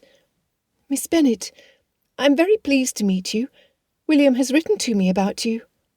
"Has he?" Elizabeth said, surprised. She grinned at Mr. Darcy, who looked faintly embarrassed. "Oh, yes. He said you were clever and kind, and that you played the pianoforte very well." Miss Darcy blushed. "I hope we might become friends." The sincerity in the girl's voice touched Elizabeth deeply. "I would like that very much, Miss Darcy." Henderson announced dinner, and they proceeded to the dining-room. Colonel Fitzwilliam entertained them with stories from his regiment, while Miss Darcy asked Elizabeth about her family and life in Hertfordshire. Lady Matlock finally broached the subject they had all been avoiding. "Miss Bennet, I understand your birthday is on the 17th of December. Well, that gives us less than 3 weeks to prepare for a wedding." "Yes, your ladyship." "You will need a trousseau. We must arrange for the licence. The ceremony itself should be small and private, just family."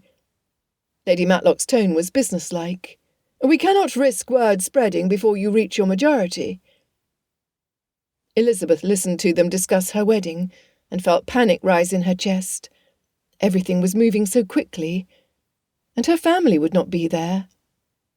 She and Jane had promised each other years ago that they would stand up together at their weddings, and Mary would not see her sister become Mrs. Darcy, would not know her sacrifice had led to something good. Even her mother, silly as she was, loved weddings, all weddings, and would have wept with joy.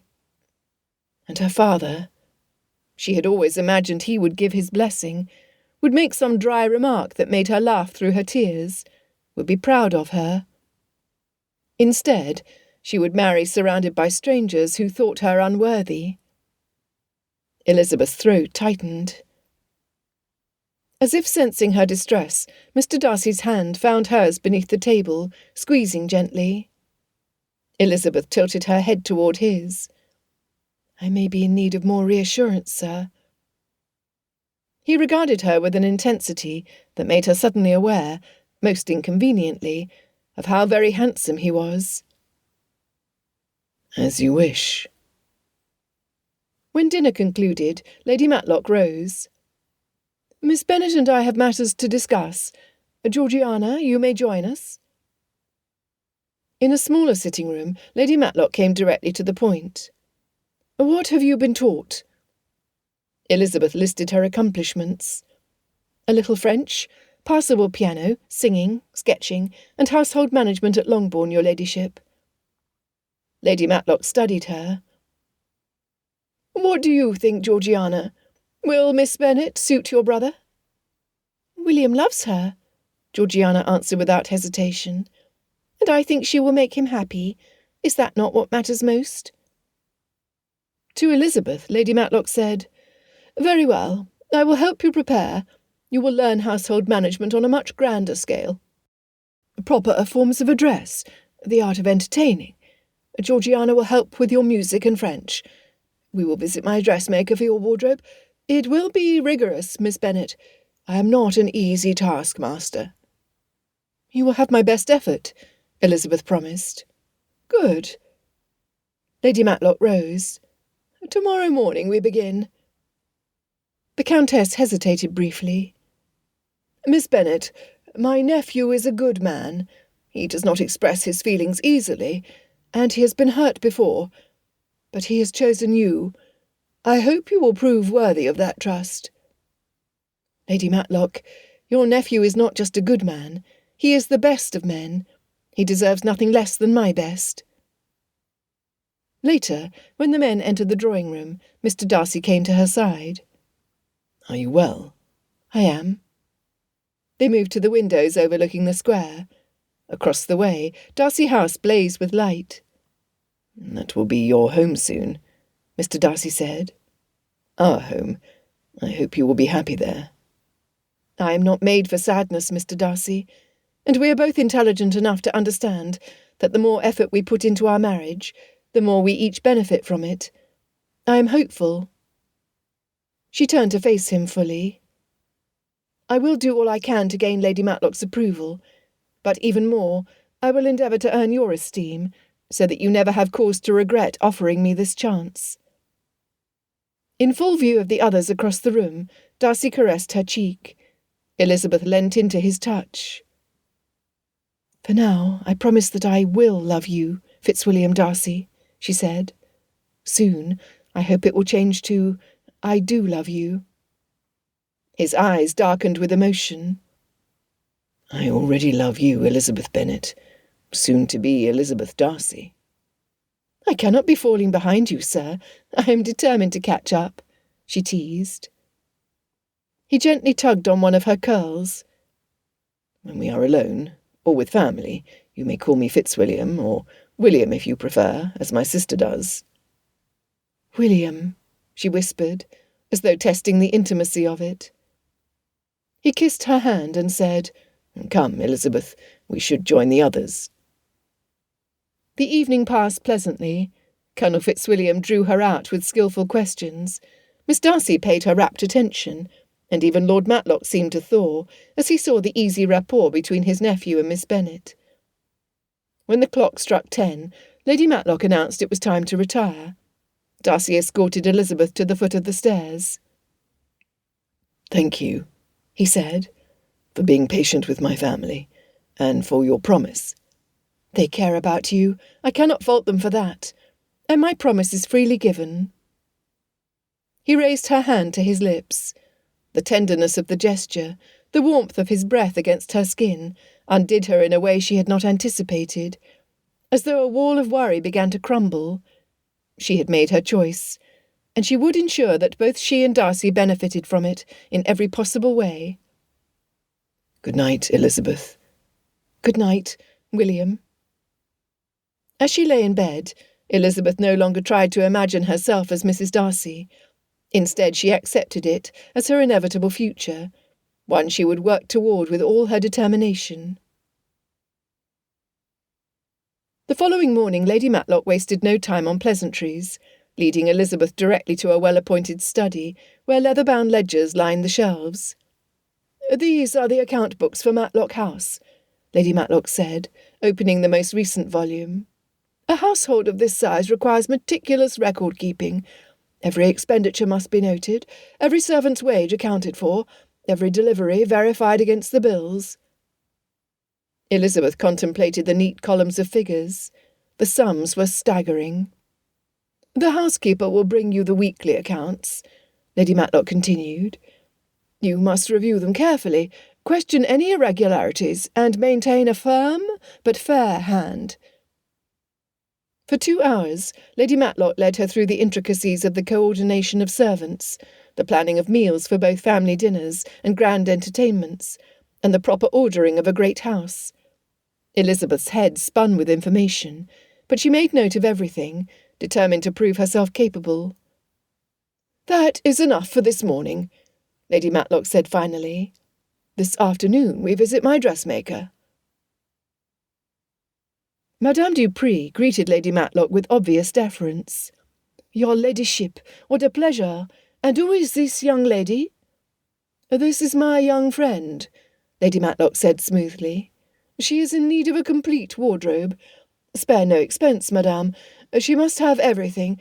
Morning gowns, walking gowns, evening gowns, ball gowns, spencers, pelisses, bonnets, gloves, stockings, everything."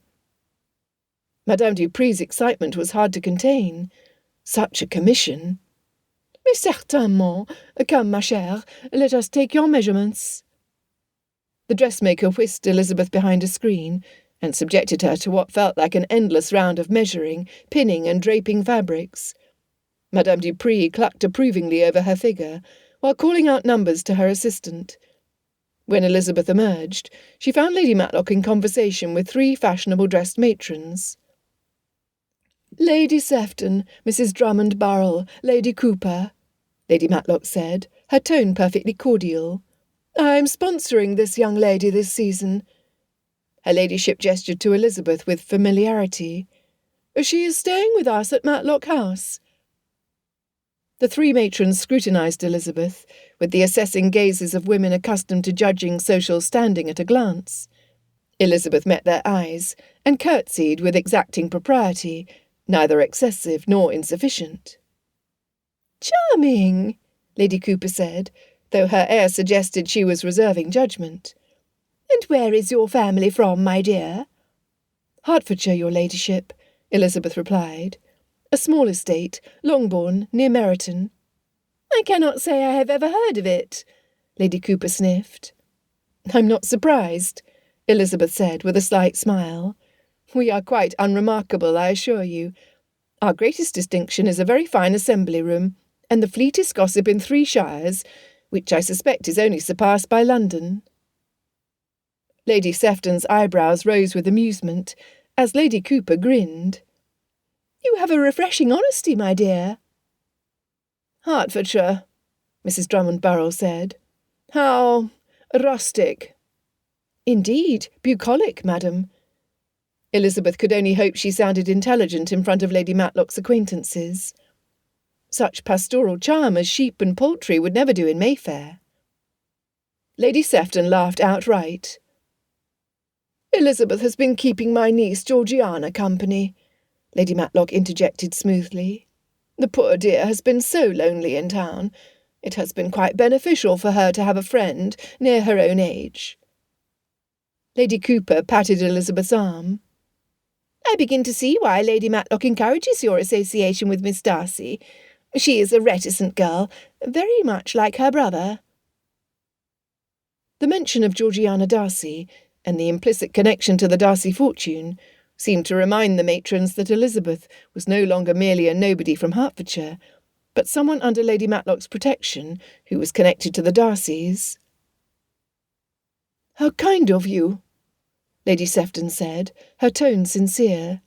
"Miss Darcy is a sweet girl." "I quite agree," Elizabeth said. The conversation turned to other matters, upcoming balls, the latest scandals, who had returned to town for the season. Elizabeth remained quiet, observing how Lady Matlock navigated the social waters with practised ease. When they finally departed the dressmaker's shop, Elizabeth released a breath. "Well done, my dear," Lady Matlock said, as their carriage pulled away. "Those women, they are important in society." "Very. Lady Sefton and Mrs. Drummond-Barrell are patronesses of Almack's. Lady Cooper also wields considerable influence. It was fortunate that they saw you with me. It establishes your respectability, at least by association."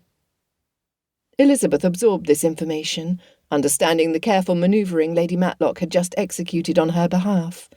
By speaking of her as Elizabeth with such familiarity, by mentioning Miss Darcy, by treating her as a friend rather than a charity case, her ladyship had begun the delicate work of preparing society to accept her as Mrs. Darcy. "Thank you, Lady Matlock," Elizabeth said. Her ladyship regarded her thoughtfully. "You are not what I expected, Miss Bennet. You are more biddable than I anticipated, and you clearly care for my nephew's happiness. We witnessed your private exchange last evening. That counts in my book." When they returned to Matlock House, they found Darcy waiting in the drawing-room. He rose as they entered. "How was your morning?" he asked. "Educational," Elizabeth replied with enthusiasm. "I still have columns of numbers running through my head." "You will master it," Darcy said with confidence. He moved closer, taking her hand. "Are you well?"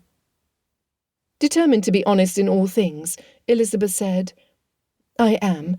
Still, this is the first time I have not had either my mother, sisters, or aunt with me when I selected fabrics for my gowns. Although your aunt was kind, it was not the same. Jane must be beside herself with worry, and Mary must wonder if we succeeded in arriving safely. I'm certain my mother has notified my aunt and Uncle Gardner, who live near Cheapside, that I am missing. They are my favourites. Is there any way they can be reassured?" Her concern weighed on her. "If I send a letter, my father will know where I am." "Not if we are careful," Darcy said. "You might want to tell them you are residing with a respectable family in a household where you are safe and protected. Do not include a return direction. We will not use a seal that might identify you. I will have the letter taken to another part of London for posting. There will be no way to trace it back to Matlock House." "That would suffice, I suppose." His hand tightened on hers. "I know what it is to love one's sister deeply. I would not keep you from reassuring your family, if it can be done safely." Elizabeth felt tears prick at her eyes. "Thank you. You cannot know what this means to me." "Then go and write your letter. I will ensure it reaches them without compromising our plan." Elizabeth carefully selected each word. "Dearest Jane, please do not worry for me. I am well cared for and in no danger. I am to be a friend to a young lady in a respectable house. The family has been most kind to me, and I want for nothing. I cannot give you further details at this time, but I promise that all is well. Please know that I think of you every day. I miss you terribly, but I do not regret my choice. I hope you can forgive me for the worry I have caused. When I can, I will write again with everything you likely want to know. Until then, please trust that I am exactly where I need to be. Give my love and reassurance to my sisters. Your loving sister, Elizabeth." She brought it to Darcy. He read it over, nodded his approval, sealed it sans the Darcy crest, and tucked it into his coat. I will see it posted this evening. Your family should receive it shortly. Thank you. She rose on her toes and pressed a kiss to the corner of his lips. For everything. Darcy caught her hand before she could step away. You need not thank me for doing what any decent man would do. You are to be my wife, Elizabeth. Your happiness is my happiness. As Elizabeth watched him leave for Darcy House, she felt that same sensation that had come the night before. Perhaps, she thought, loving Fitzwilliam Darcy would not be as difficult as she had expected.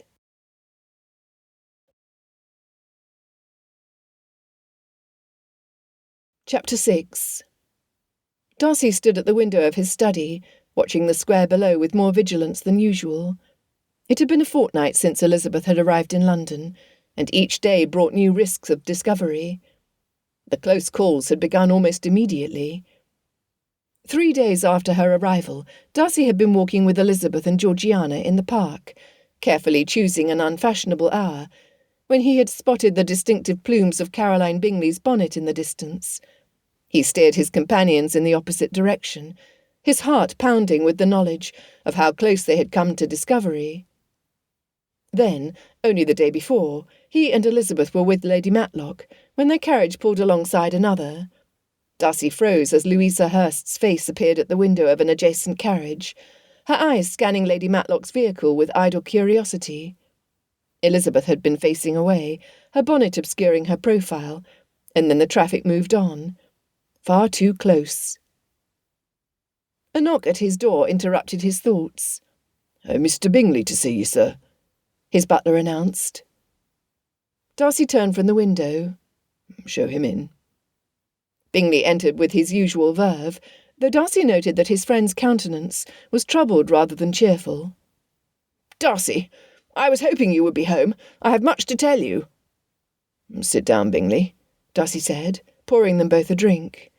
"You have something on your mind?" Bingley threw himself into a chair. "I do. It is about Miss Bennet, Jane Bennet." Darcy's shoulders tightened, but he kept his face neutral. "Is she well?" "I proposed to her, Darcy. 2 days after the Netherfield ball. I could not wait any longer." Bingley's face lit up briefly with joy, then clouded again. "She accepted me, and I am the happiest man alive. But there is a complication." "What sort of complication?" "Her sister, Elizabeth. She has disappeared." Darcy handed Bingley a glass, forcing his hand not to quaver. "Disappeared?" "Vanished the very day after the ball. Left a note saying she would not marry Collins. You remember that ridiculous parson who was visiting them?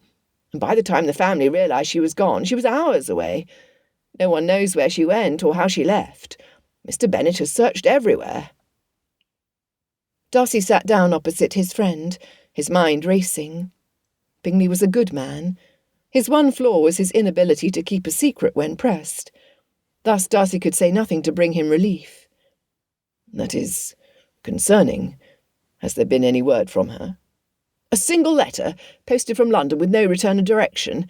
She wrote to Jane, saying she's a companion to some young lady, that she was safe and well cared for, but she gave no details, no way for the family to contact her." Bingley took a long drink. "Jane is crushed, Darcy. My dear Jane tries to hide it, to be happy about our engagement, but I can see how much this distresses her." Guilt twisted in Darcy's gut. He had known this would hurt Miss Bennet. "I am grieved to hear it," Darcy said genuinely. "Miss Elizabeth seemed a sensible young woman. I am sure she would not have left if she had had any other choice." "That is what Jane says. She insists that Elizabeth had been desperate. Her father intended to force her to marry Collins." Bingley shook his head. "I cannot fathom it. To force your own daughter into marriage against her will. What sort of father does such a thing?" "The sort who refused to share his favourite daughter with anyone who would take her away. A foolish one."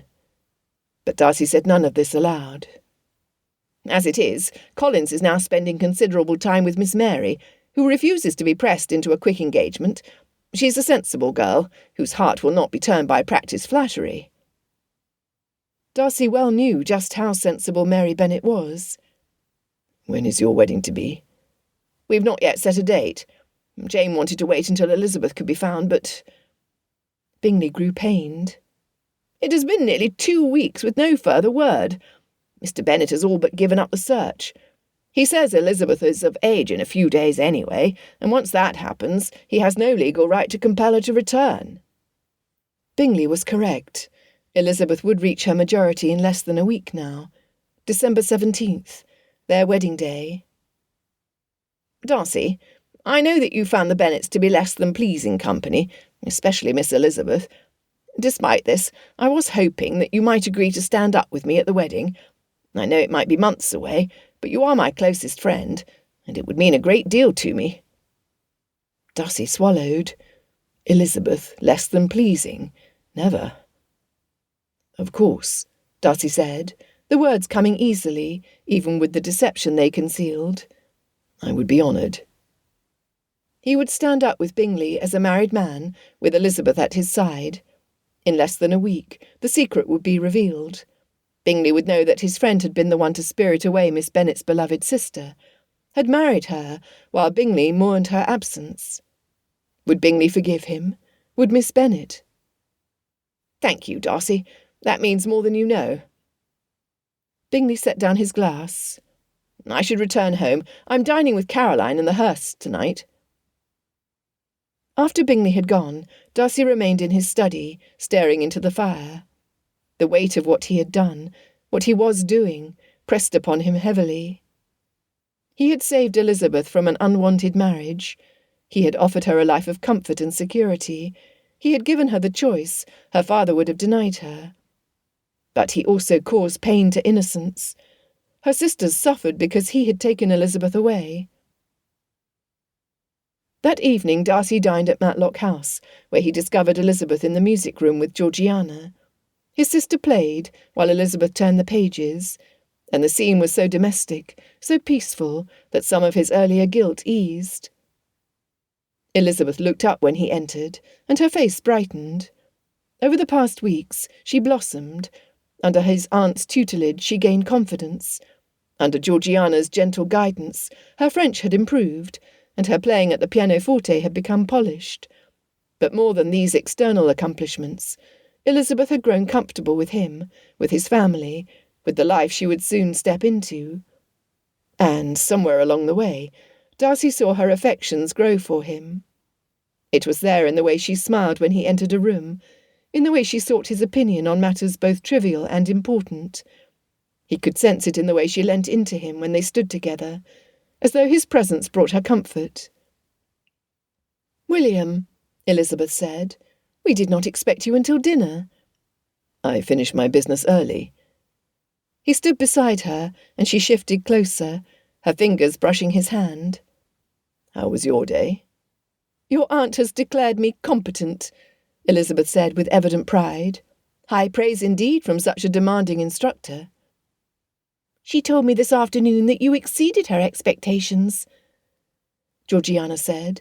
"She said you have a natural aptitude for organisation and a firm hand with management without being unkind. Those were her exact words." Elizabeth's cheeks flushed with pleasure. "I am glad to hear it. I've been terrified of disappointing her." "You could never disappoint us," Darcy said. He wanted to tell her about Bingley's visit, about her sister's emotions. In doing so, it would dim the happiness in her eyes. Instead, he asked, "Would you take a turn with me in the garden? There is a matter I wish to discuss with you." They walked together in the fading light, the December air cold enough to require their coats. Darcy offered his arm, and Elizabeth took it without hesitation. "What did you wish to discuss?" "Bingley visited me today." Elizabeth's step faltered slightly. "Did he?" "He is betrothed to your sister Jane. He also told me of your disappearance, and how heartbroken your elder sister has been." Elizabeth's hand tightened on his arm. "I am pleased that Jane will have a happy future. I hope that Mr. Bingley has been able to cheer the family too." "I know. But Elizabeth, listening to Bingley—" "Do not dare feel guilt, Fitzwilliam Darcy. My father and mother should bear the weight of the turmoil in their household, not you. Any fear, disappointment, or dismay belongs to them, not us." She was correct. He adjusted his thoughts before continuing. "I've been thinking. You will reach your majority in 6 days." "I will. What are you proposing?" "What if Jane and Mary could be here for the wedding?" Elizabeth stopped walking. "Is that even possible? If Jane comes to London, she will see me. My father would know where I am before I reach my majority."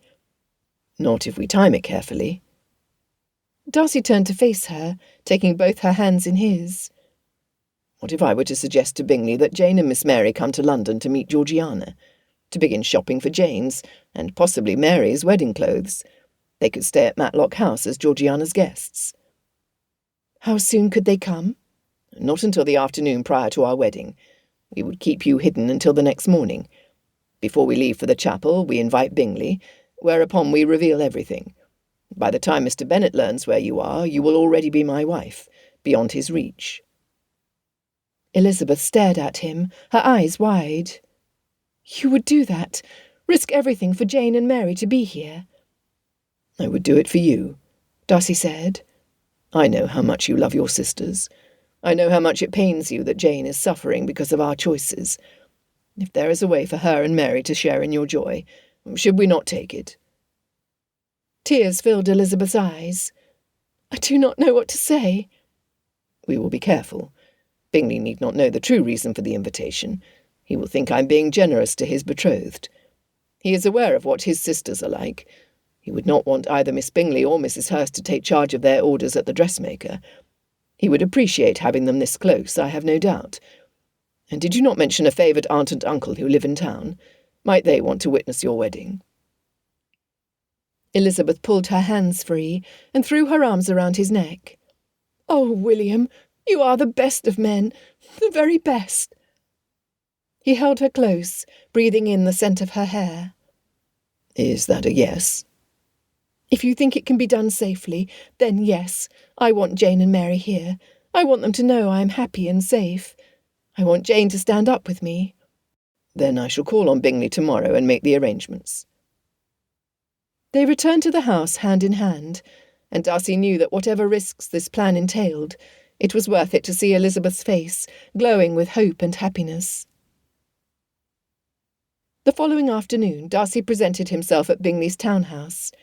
His friend received him in the study, surprised but pleased by the unexpected visit. "Darcy, to what do I owe the pleasure?" "I've been thinking about what you told me yesterday," Darcy began, "about Miss Bennet's heartbreak over her sister's absence. It weighs on her terribly." "I have a proposal that might help, at least in some small way." Darcy settled into a chair. "Georgiana is in town, as you know.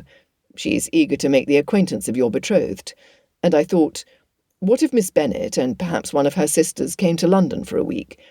They would stay at Matlock House. Georgiana would benefit from their company, and Miss Bennet could begin shopping for the wedding in earnest. Perhaps Miss Mary would like to accompany her. She seems to have the same interest in music as my sister." "Darcy, that is extraordinarily generous, but I could not impose." "It is no imposition. I have already spoken with my aunt. She has taken charge of the arrangements, and she would welcome the company. Besides," Darcy added carefully, "it would be good for Miss Bennet's reputation in society to be seen under Lady Matlock's protection. Your sisters would be jealous, perhaps, but it would remind them that your betrothed is a gentleman's daughter, regardless of her lack of fortune." Bingley's attitude shifted at the mention of Caroline. "You're not wrong. Caroline has been making pointed comments about Jane's connections. This would certainly give her pause." "Then it is resolved. Extend the invitation. Do not allow Mrs. Bennet to replace Miss Mary with either of her two youngest. My aunt would not be pleased." "An excellent suggestion." Bingley stood and extended his hand. "Thank you, Darcy. This means more than I can say. Jane will be overjoyed." "My aunt has appointments until the 16th. If they arrived in mid-afternoon, this would be pleasing to the Matlocks." "Then I shall leave for Meryton tomorrow to extend the invitation. We will be back in London on the 16th. "Excellent. Have them come directly to Matlock House when you arrive. My aunt and Georgiana will be expecting them." As Darcy left Bingley's house, he felt both exhilaration and trepidation. The plan was set in motion. Elizabeth would be overjoyed to be in the company of her sisters again. That evening, Darcy explained the plan to Elizabeth and Georgiana over dinner at Matlock House. Elizabeth sat beside him, her hand finding his beneath the table as he spoke. "I shall keep them occupied before and after your wedding," Georgiana said eagerly. "We can shop, visit the museums, take tea." Darcy squeezed Elizabeth's hand, and she turned to smile at him, that tender smile that never failed to make his heart race. In 6 days she would be his wife. Whatever came after, they would face together.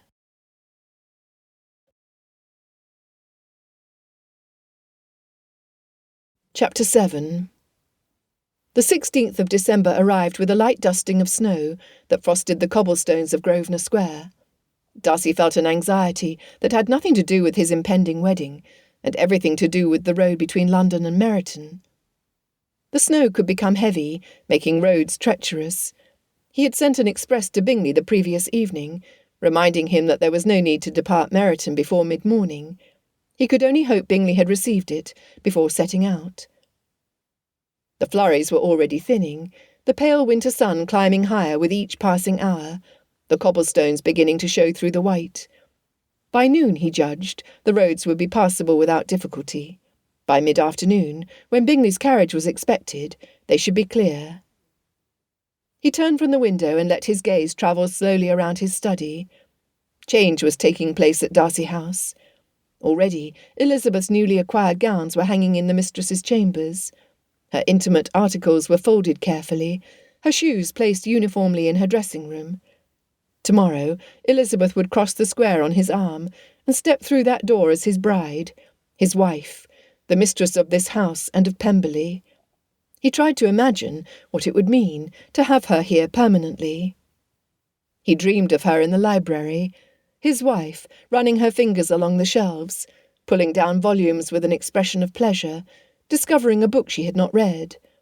Elizabeth curled in the chair by the fire, arguing with him about the merits of some author he had dismissed too quickly. The dining-room where Elizabeth would sit at the opposite end of the table, her eyes sparkling with whatever observation she was restraining until the servants had withdrawn. His bride, hosting dinners for their friends, putting everyone at ease with the kindness and wit that had first captured his attention. Elizabeth at breakfast, fresh from her walk, for she would walk, he did not doubt it, regardless of what Lady Matlock thought appropriate for the mistress of Darcy House. His beloved, returning with colour in her cheeks, and mud on her hem, and no remorse about either. In the evenings, Elizabeth would be beside him, exactly where she belonged. And the nights. Darcy could not wait. For the first time in years, Darcy House felt less like a monument to the Darcy legacy, and more like a home. By 11 o'clock the snow had melted. By noon the square was busy with the ordinary traffic of a London afternoon. Darcy exhaled slowly, the tension easing. He spent the remainder of the morning attending to correspondence and meeting with his solicitor regarding the marriage settlements. He had been generous, more generous than strictly necessary, but he wanted Elizabeth to have complete financial independence should anything ever happen to him. She would never be at anyone's mercy again. He would see to that. At 3:30, he crossed the square to Matlock House. Elizabeth was in the blue sitting-room, ostensibly reading, but clearly doing nothing of the sort. The book lay open in her lap at the same page it had been when he had checked in on her earlier. She glanced up, her eyes reflecting a mixture of anticipation and suppressed agitation. "The roads are clear. They will be here soon," he said, coming to sit beside her. Elizabeth set down her book and stood, moving to the window. She could not see the street from this side of the house, which Darcy had judged both a mercy and a torture for her. He rose and joined her. "They will be so close," Elizabeth whispered, the words touching Darcy. "It will be a challenge to have them here and not be able to see them, to hug them, to reassure them." Elizabeth. She turned to face him. No, do not allow me my melancholy, for I have every reason to be happy, my dear man. You have wrought a miracle for my benefit by bringing my sisters here, and by agreeing to join your life to mine. I will wait.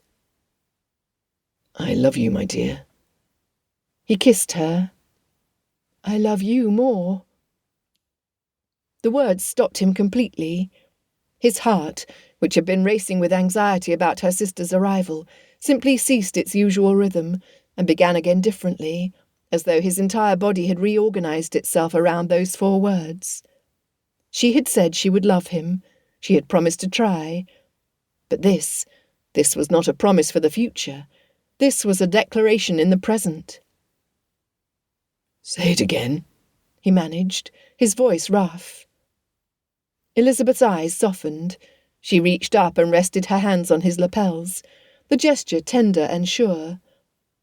I love you, William, not because you saved me, though you did, not because you brought my sisters here, though that was a precious gift. I love you because you are good and kind and patient, because you see me clearly and do not wish me to be someone else, because when I think about our future, I see not duty or obligation, but possibility and joy. She smiled, and it was radiant. I love you, truly, freely. Darcy could not speak, could not move, could only stand there and feel the honesty of what she had just given him soak into every corner of his being. Then he pulled her into his arms and kissed her, not the careful, restrained kisses they had shared in corridors and alcoves, but a kiss that held nothing back, a kiss that said everything he had been holding in his heart for weeks. When they finally broke apart, Elizabeth was laughing softly against his chest. I take it that you are pleased. Pleased, Darcy repeated, pressing his forehead to hers. Elizabeth, I am undone, completely and irrevocably undone by you. Good, she said, and kissed him again. Bingley's carriage arrived at 4:15. Darcy did not doubt that Elizabeth had pressed herself flat against the wall beside the window, craning her neck to glimpse the street below. Bingley handed down his betrothed from the carriage. Miss Bennet emerged, pale and tired, her eyes shadowed with worry that even the pleasure of arriving in London could not conceal. Behind her came Miss Mary, plainly dressed, but self-possessed, alert with intelligence. Henderson admitted the party into the house. Darcy escorted Miss Mary down the corridor, with Bingley and his betrothed following behind. After their welcome by the Matlocks, the ladies refreshed themselves after their journey, as did Bingley. Once the sisters returned to the drawing-room, Darcy set aside his cup. Miss Bennet, Miss Mary, he said, and the tone of his voice made the entire table fall silent. I wonder if you might accompany me. There is someone who very much wishes to see you. Miss Bennet was politely confused. Of course, Mr. Darcy. We will be pleased to receive an introduction to your sister. Beside her, Miss Mary stilled. She understood. Of course, she understood. Please, Darcy said, come with me. He led them from the room and up the stairs. Bingley followed closely behind to the small sitting-room. Miss Bennet's brow furrowed with gentle bewilderment. Miss Mary pressed her lips together very firmly, her eyes unnaturally bright. Darcy opened the door. Elizabeth stood in the centre of the room. She had been pacing, clearly. She stopped mid-step, simultaneously stunned and incandescent with joy. The silence lasted less than a heartbeat. Lizzie. It was Mary who said it first, as though she could not quite believe what she was seeing, despite having known all along.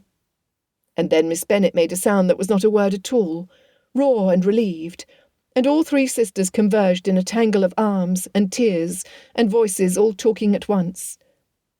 Darcy stepped back into the corridor and pulled the door closed, leaving them their privacy. Elizabeth's laugh, that infectious laugh he had fallen in love with, rising above the rest. You knew, Bingley said beside him. I did, Darcy replied. She has been here all this time? Yes. Bingley crossed his arms.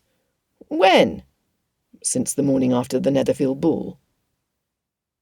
Bingley absorbed this intelligence, and then, "You sat across from me while I told you how heartbroken Jane was, and I told you that Elizabeth was missing, and you said nothing. Why?" Darcy considered why. Because Elizabeth had not reached her majority. Until she did, her father had legal authority to compel her to return.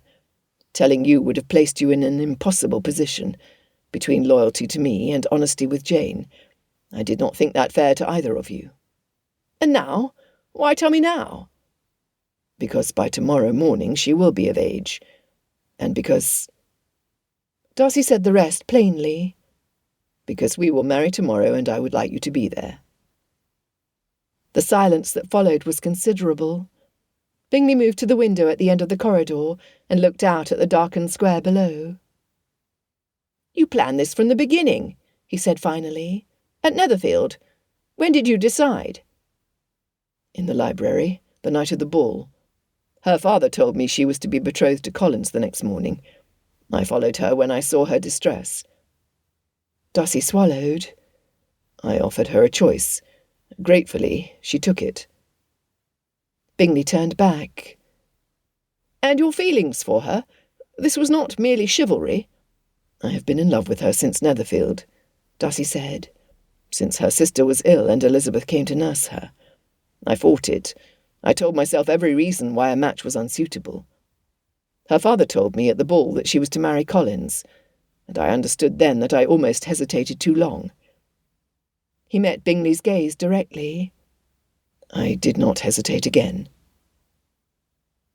Then, slowly, Bingley's shoulders eased. His attention returned to the door, behind which Jane's voice could be heard, bubbling with pleasure. Bingley extended his hand. "She is happy?"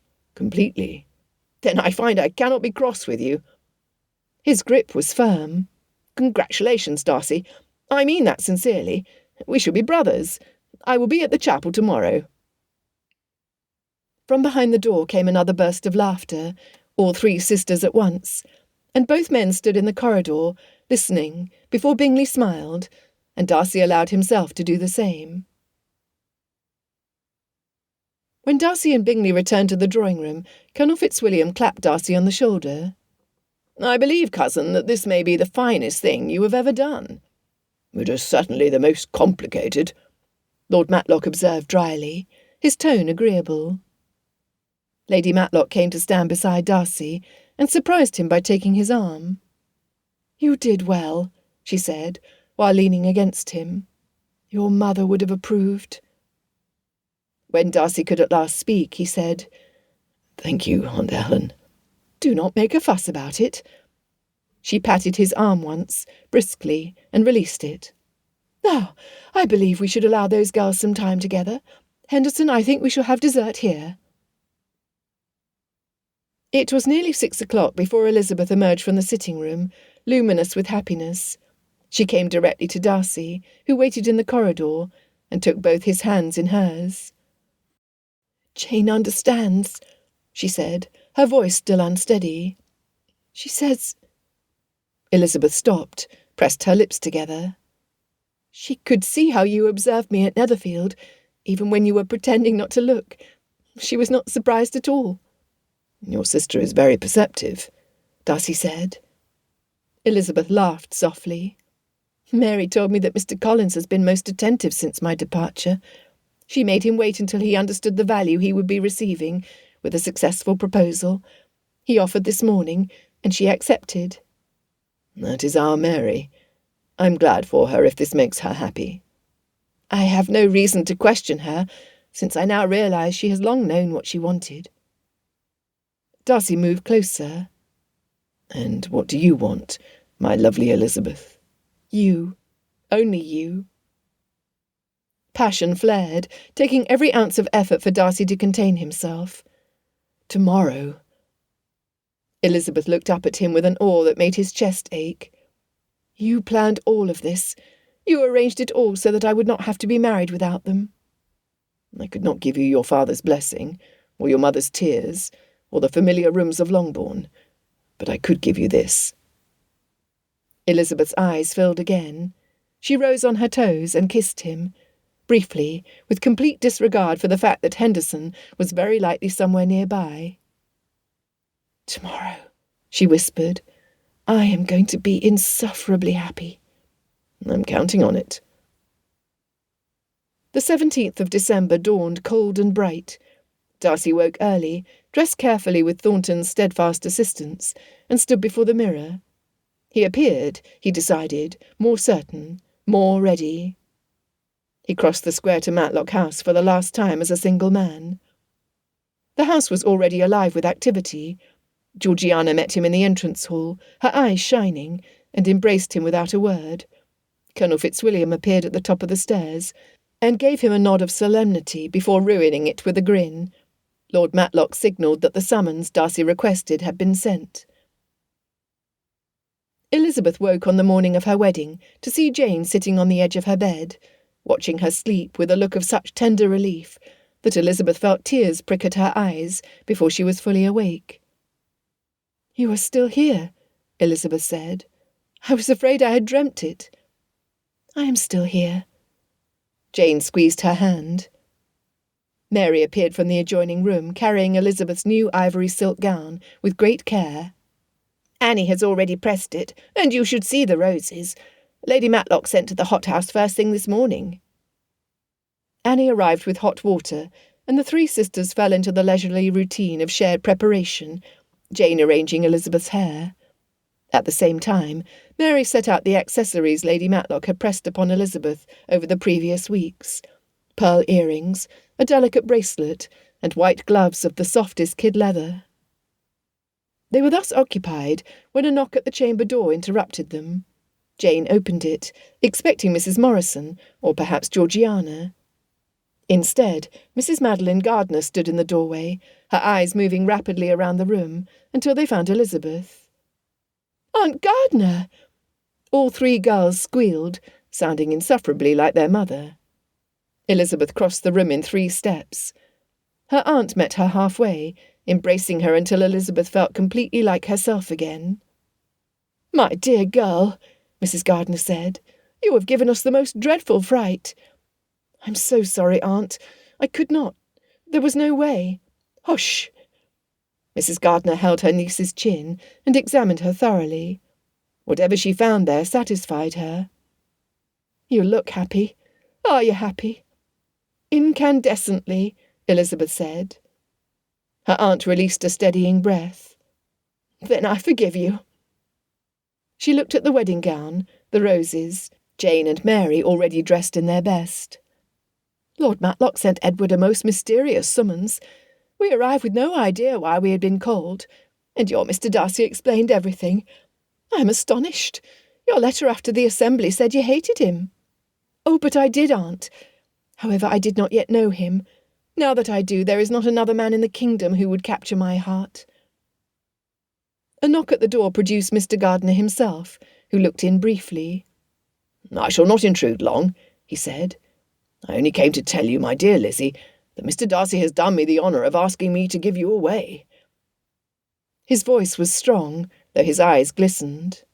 "I am very grateful for the privilege." Elizabeth could not speak. She crossed to him and kissed his cheek, and he patted her hand once, before withdrawing with the tactful brevity of a man who understood that this moment belonged to the women in the room. Mrs. Gardiner sank into a chair. "Pemberley." Elizabeth blinked. "I beg your pardon? I grew up in Lambton, Lizzie, not 5 miles from Pemberley." Her aunt smiled. "I know that estate, the house, the grounds, the woods and the stream. It is the most idyllic place in England. You will walk those paths every morning of your life, and never tire of them. And the library, I understand, is extraordinary." 2 floors, Elizabeth said. "Over 1,000 volumes." "Only 1,000," Mrs. Gardiner laughed. "Possibly more." "Then you are lost. You will never leave." Elizabeth felt laughter rising, mingling with joy so complete it had no single name. She returned to the mirror. Jane added the final roses to her hair. Mary fastened the last button. When they stepped back, Elizabeth looked at the woman in the glass. She was certain that this was where she was meant to be. "Well," said Mrs. Gardiner, "Mr. Darcy is a very fortunate man." "I intend to make certain he knows it," Elizabeth replied. Jane took her hand, Mary took the other, and Elizabeth Bennet drew a calming breath and prepared to become the wife of Fitzwilliam Darcy.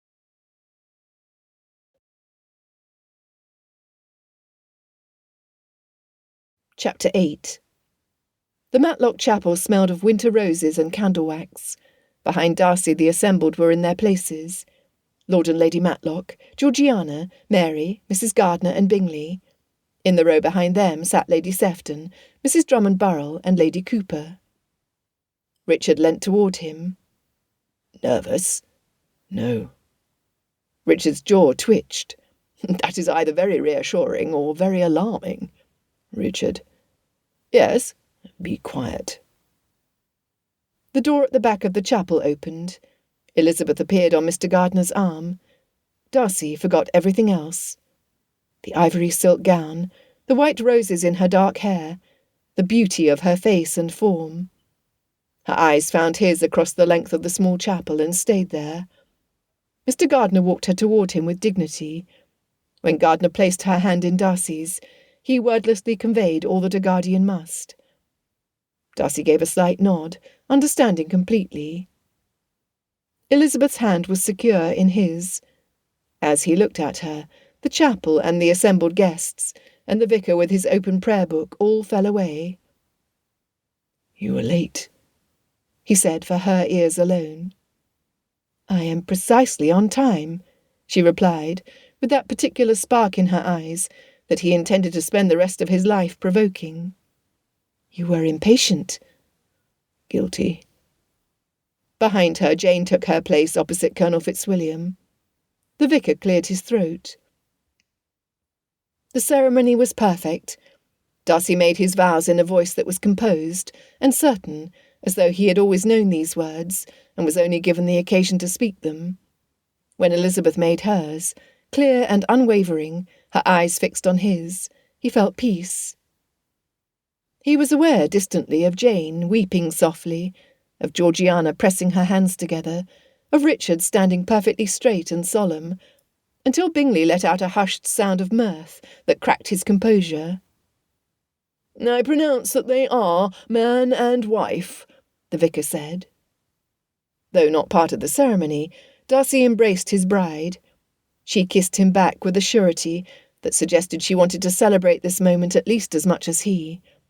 They had no reservations about expressing their pleasure in a chapel full of their closest relations. Lady Matlock made a sound that might, in a less dignified woman, have been described as a sniffle. Ladies and gentlemen, the vicar announced, visibly pleased with himself. Mr. and Mrs. Fitzwilliam Darcy. Elizabeth faced the assembled party, taking it all in. Jane, tearful and radiant. Mary, joyful. The Gardiners, loving and steady. Georgiana, practically vibrating with happiness. Richard grinning broadly. Lady Sefton, Mrs. Drummond Burrell and Lady Cooper appearing satisfied, as if they were singularly responsible for the happy occasion. Lord and Lady Matlock side by side, Lady Matlock still dabbing her handkerchief to her eyes, while Lord Matlock wore the expression of a man who had been correct all along and was too well bred to say so. And Bingley, who gave Elizabeth a look of such genuine, uncomplicated delight that she laughed aloud. It was, Darcy thought, the finest sound he had ever heard. He tucked her hand into his arm and leant down. I love you, Mrs. Darcy. Elizabeth's expression radiated love.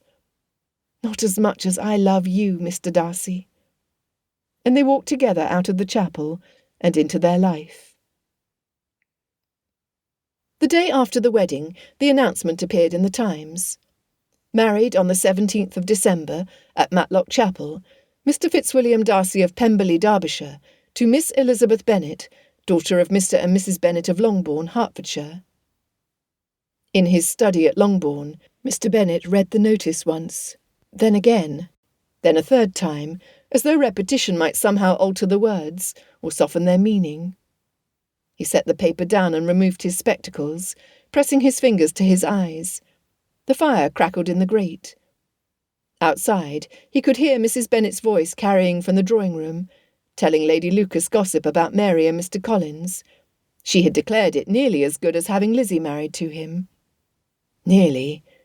So she had not yet seen the newspaper. Mr. Bennet sat alone in the silence of his library. He was, by his own assessment, a man of keen intelligence and limited application, a man who had spent the better part of 20 years retreating to this room rather than engaging with the consequences of his choices. He had always told himself this was harmless, that his detachment was a form of wisdom, that his wit was a reasonable substitute for effort. The memory of the Netherfield ball returned with the force of a physical blow. He had sought Darcy out deliberately. He could admit that with the newspaper open on the desk, he could no longer hide from himself. He had seen a proud man intently observing his favourite daughter, and had decided to exercise his cleverness at that proud man's expense. He had told Darcy about the betrothal.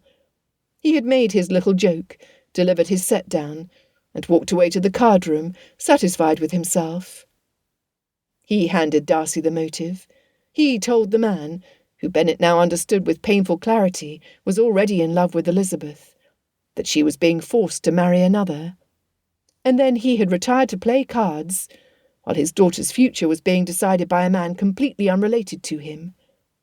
He had done this, not Mrs. Bennet, whose foolishness had provided the occasion, not the entail, which had provided the anxiety, not Mr. Collins, who had provided the threat. Him, his pride, his careless, clever tongue, his preference for the witty remark over the responsible action. He had disliked Darcy for his pride without once acknowledging his own.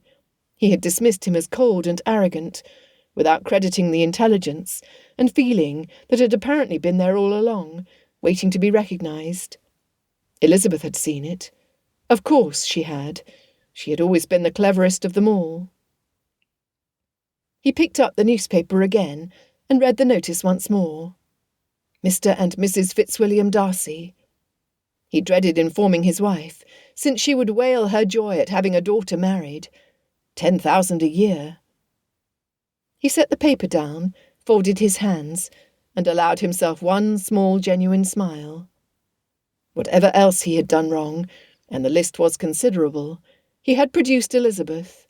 He had raised her, however imperfectly, into the woman who had been clever enough and brave enough and good enough to capture the heart of a man like Mr. Darcy. That, at least, he could claim. It would have to be enough. 1 week after their wedding, Darcy found his wife in their library. He paused under the lintel, looking at her. Elizabeth sat curled in the chair by the fire, her chair now, as naturally as though it had always been so, her feet tucked beneath her, and a letter open in her lap. The dark waves of her hair gleamed in the afternoon light. A small smile played at the corner of her mouth as she read. He had spent 28 years in this library at Darcy House, without once thinking it lacked anything. He understood how very wrong he had been. "From Mary?" he asked, coming to sit across from her. "Yes." Elizabeth folded the letter with the satisfied air of someone who had received precisely the news she hoped for. "She is well, very well, it seems." "And Mr. Collins?" Elizabeth's smile widened. "Apparently most pleased with your aunt's changes to Mary's hair and the colours she chose for her wardrobe." She giggled. "When she stepped out of Mr. Bingley's carriage, Mamma failed to recognise her own daughter." Darcy raised an eyebrow. "It was a remarkable transformation." "Mary was always remarkable," Elizabeth said. "No one troubled to notice." She smoothed the letter in her lap. "My father is desperate for news of me, apparently, but he is too proud to ask outright, nor can he stir himself to write. Mary has decided it is past time he learned humility, and is volunteering nothing. She's keeping Jane busy with Mamma, so Papa can ask her nothing." "She is wise." "She always was." Elizabeth set the letter aside. This woman had walked into his life in a muddy hem and altered everything he thought he knew about himself. He felt the familiar, still astonishing weight of how deeply he loved her. Do you have any regrets? Elizabeth rose from her chair and crossed to him, standing beside him with the ease of a woman entirely at home. She took his face in her hands, and he saw in her expression everything he needed to know before she spoke a word. She kissed him, not briefly, not lightly, but with a tenderness so complete that it rendered the question almost unnecessary. Almost. When she drew back, her eyes were at peace. None. Darcy covered her hands with his, holding them against his face. Outside, London went about its busy December business. Somewhere in Hertfordshire, Mr. Bennet sat in his library with a newspaper that had changed everything. And here, in the library of Darcy House, Darcy held his wife and knew with absolute certainty that this was exactly where they were meant to be. A letter had arrived that morning, brief, addressed to Elizabeth in her father's hand. She had read it twice, then showed it to him without a word. Mr. Bennet was not, Darcy suspected, a man given to apologies. It at least contained an acknowledgement, along with a line from Shakespeare about wisdom coming too late. And at the bottom, in careful script, I am glad you are well, Lizzie. I am glad you chose wisely. It was, Darcy understood, as close to a blessing as the man would ever give. Setting the missive aside, Darcy held the woman who filled him with light and purpose and love. He would cherish her forever. A choice freely made.